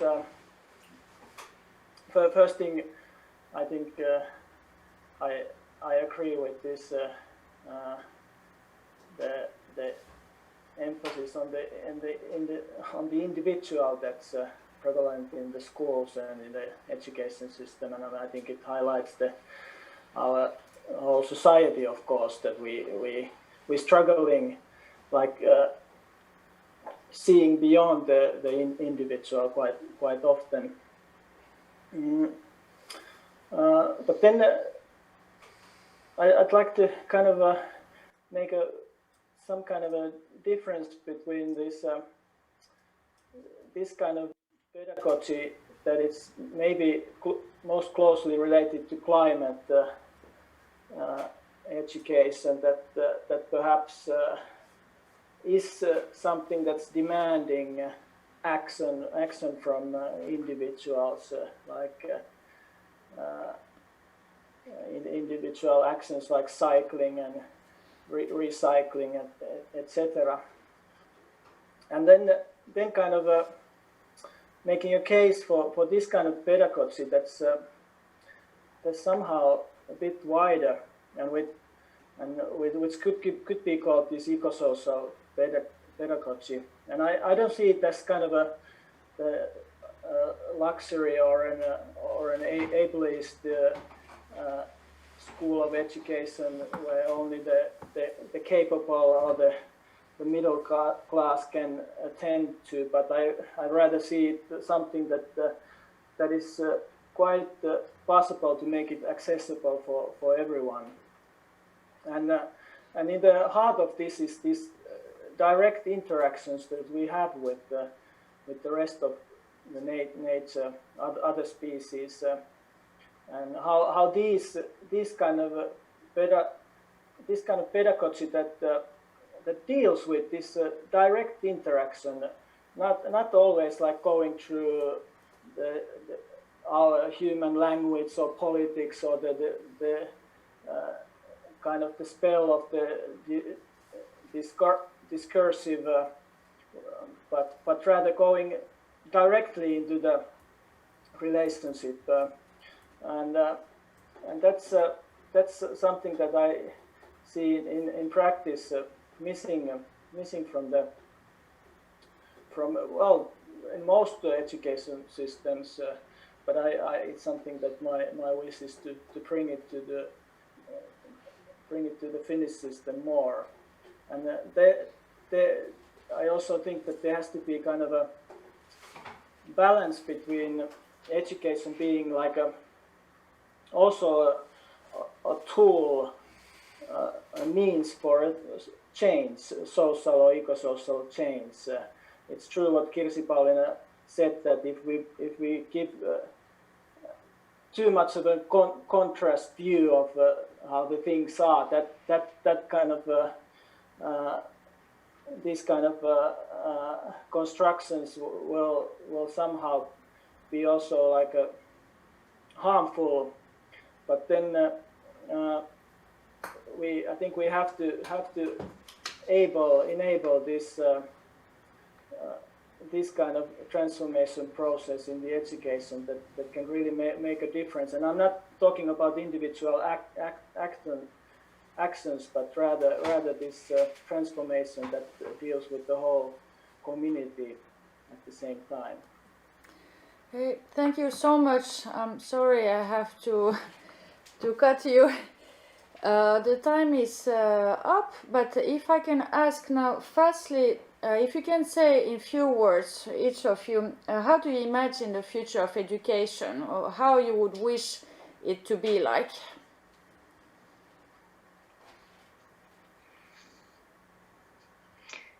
Should I start maybe? Yeah. I don't know. Well, I hope that future education will be emphasizing on learning the skills we need in the future we don't know anything about, so that no matter what happens, we have the ability to react, because we can find all the facts of the life, we can find them online. But to work with other people and to cooperate with others, be creative, be critical thinkers, those are the skills that we really need to practice in order to cope with the future. Thank you, Marju.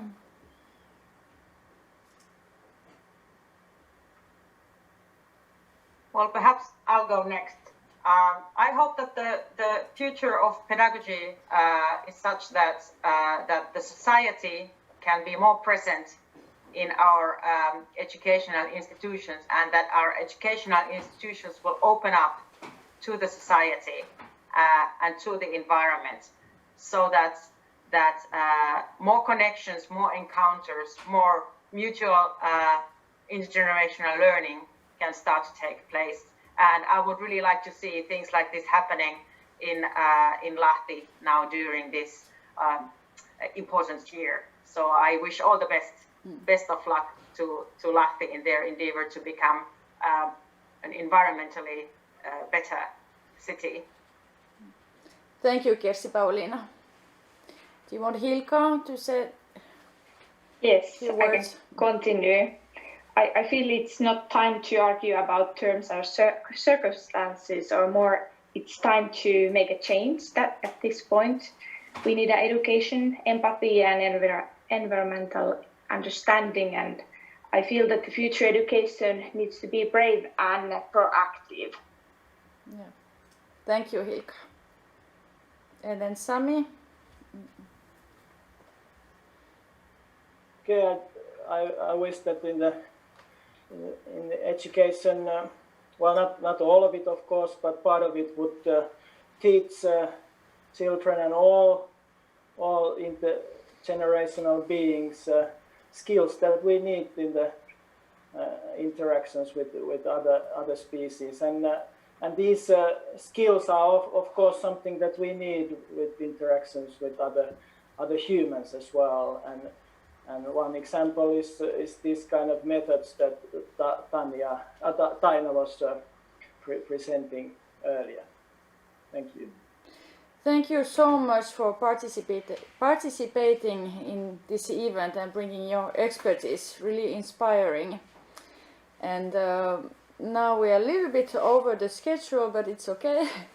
The colloquium now ends, and we'll have still one special guest coming.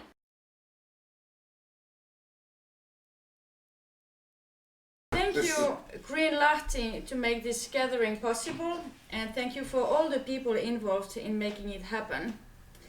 Thank you also to the audience for bringing your interest and questions and comments. Finally, I thank deeply all our amazing speakers that today made us the most precious gift, the gift of tickling our minds with their profound spirits, of giving us inspiration and faith that something can be done. I believe that in the face of eco-social collapse, there is an option, that is to be a poet, and to help children to be poets. And I don't mean poetry as you might understand it. I mean poetry not merely as an entertainment, and not solely because of its aesthetics, but as an integral part of the rebellion for life. Indeed, poetry is a radical way of being in this world, as it invites us to rethink our relationship with the world. And here what matters is precisely the poet's penetrating gaze at the world, his connection to the phenomena of life, and the dialogue he creates with them. The poet allows himself to question everything and strives to reach reality. This precious connection is crucial if we want to change the way we are in this world.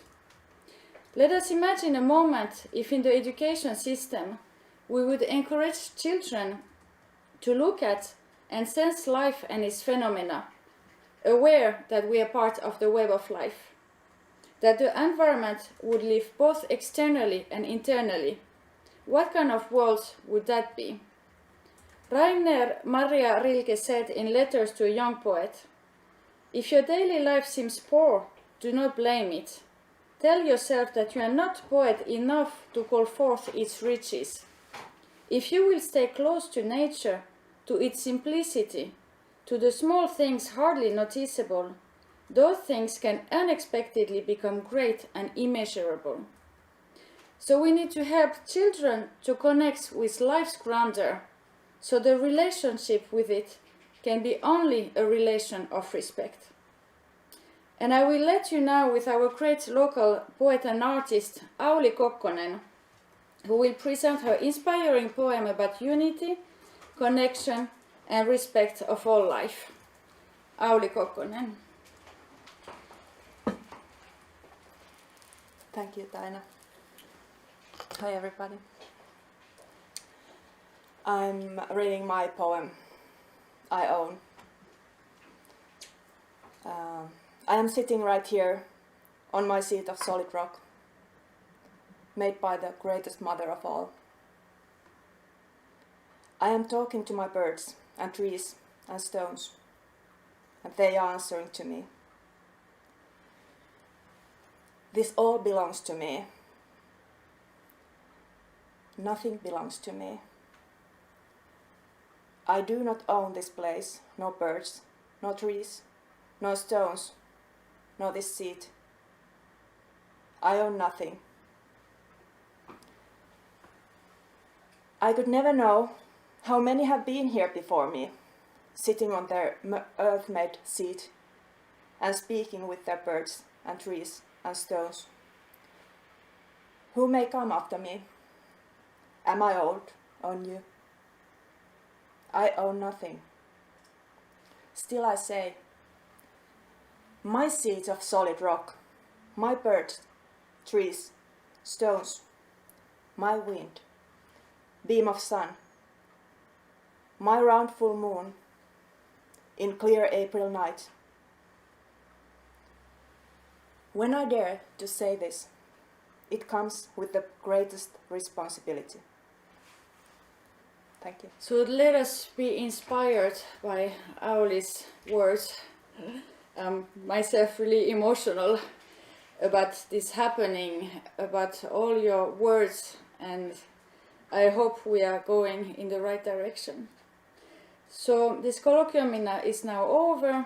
Don't hesitate to write us comments, feedbacks at our email address painovoima@gmail.com.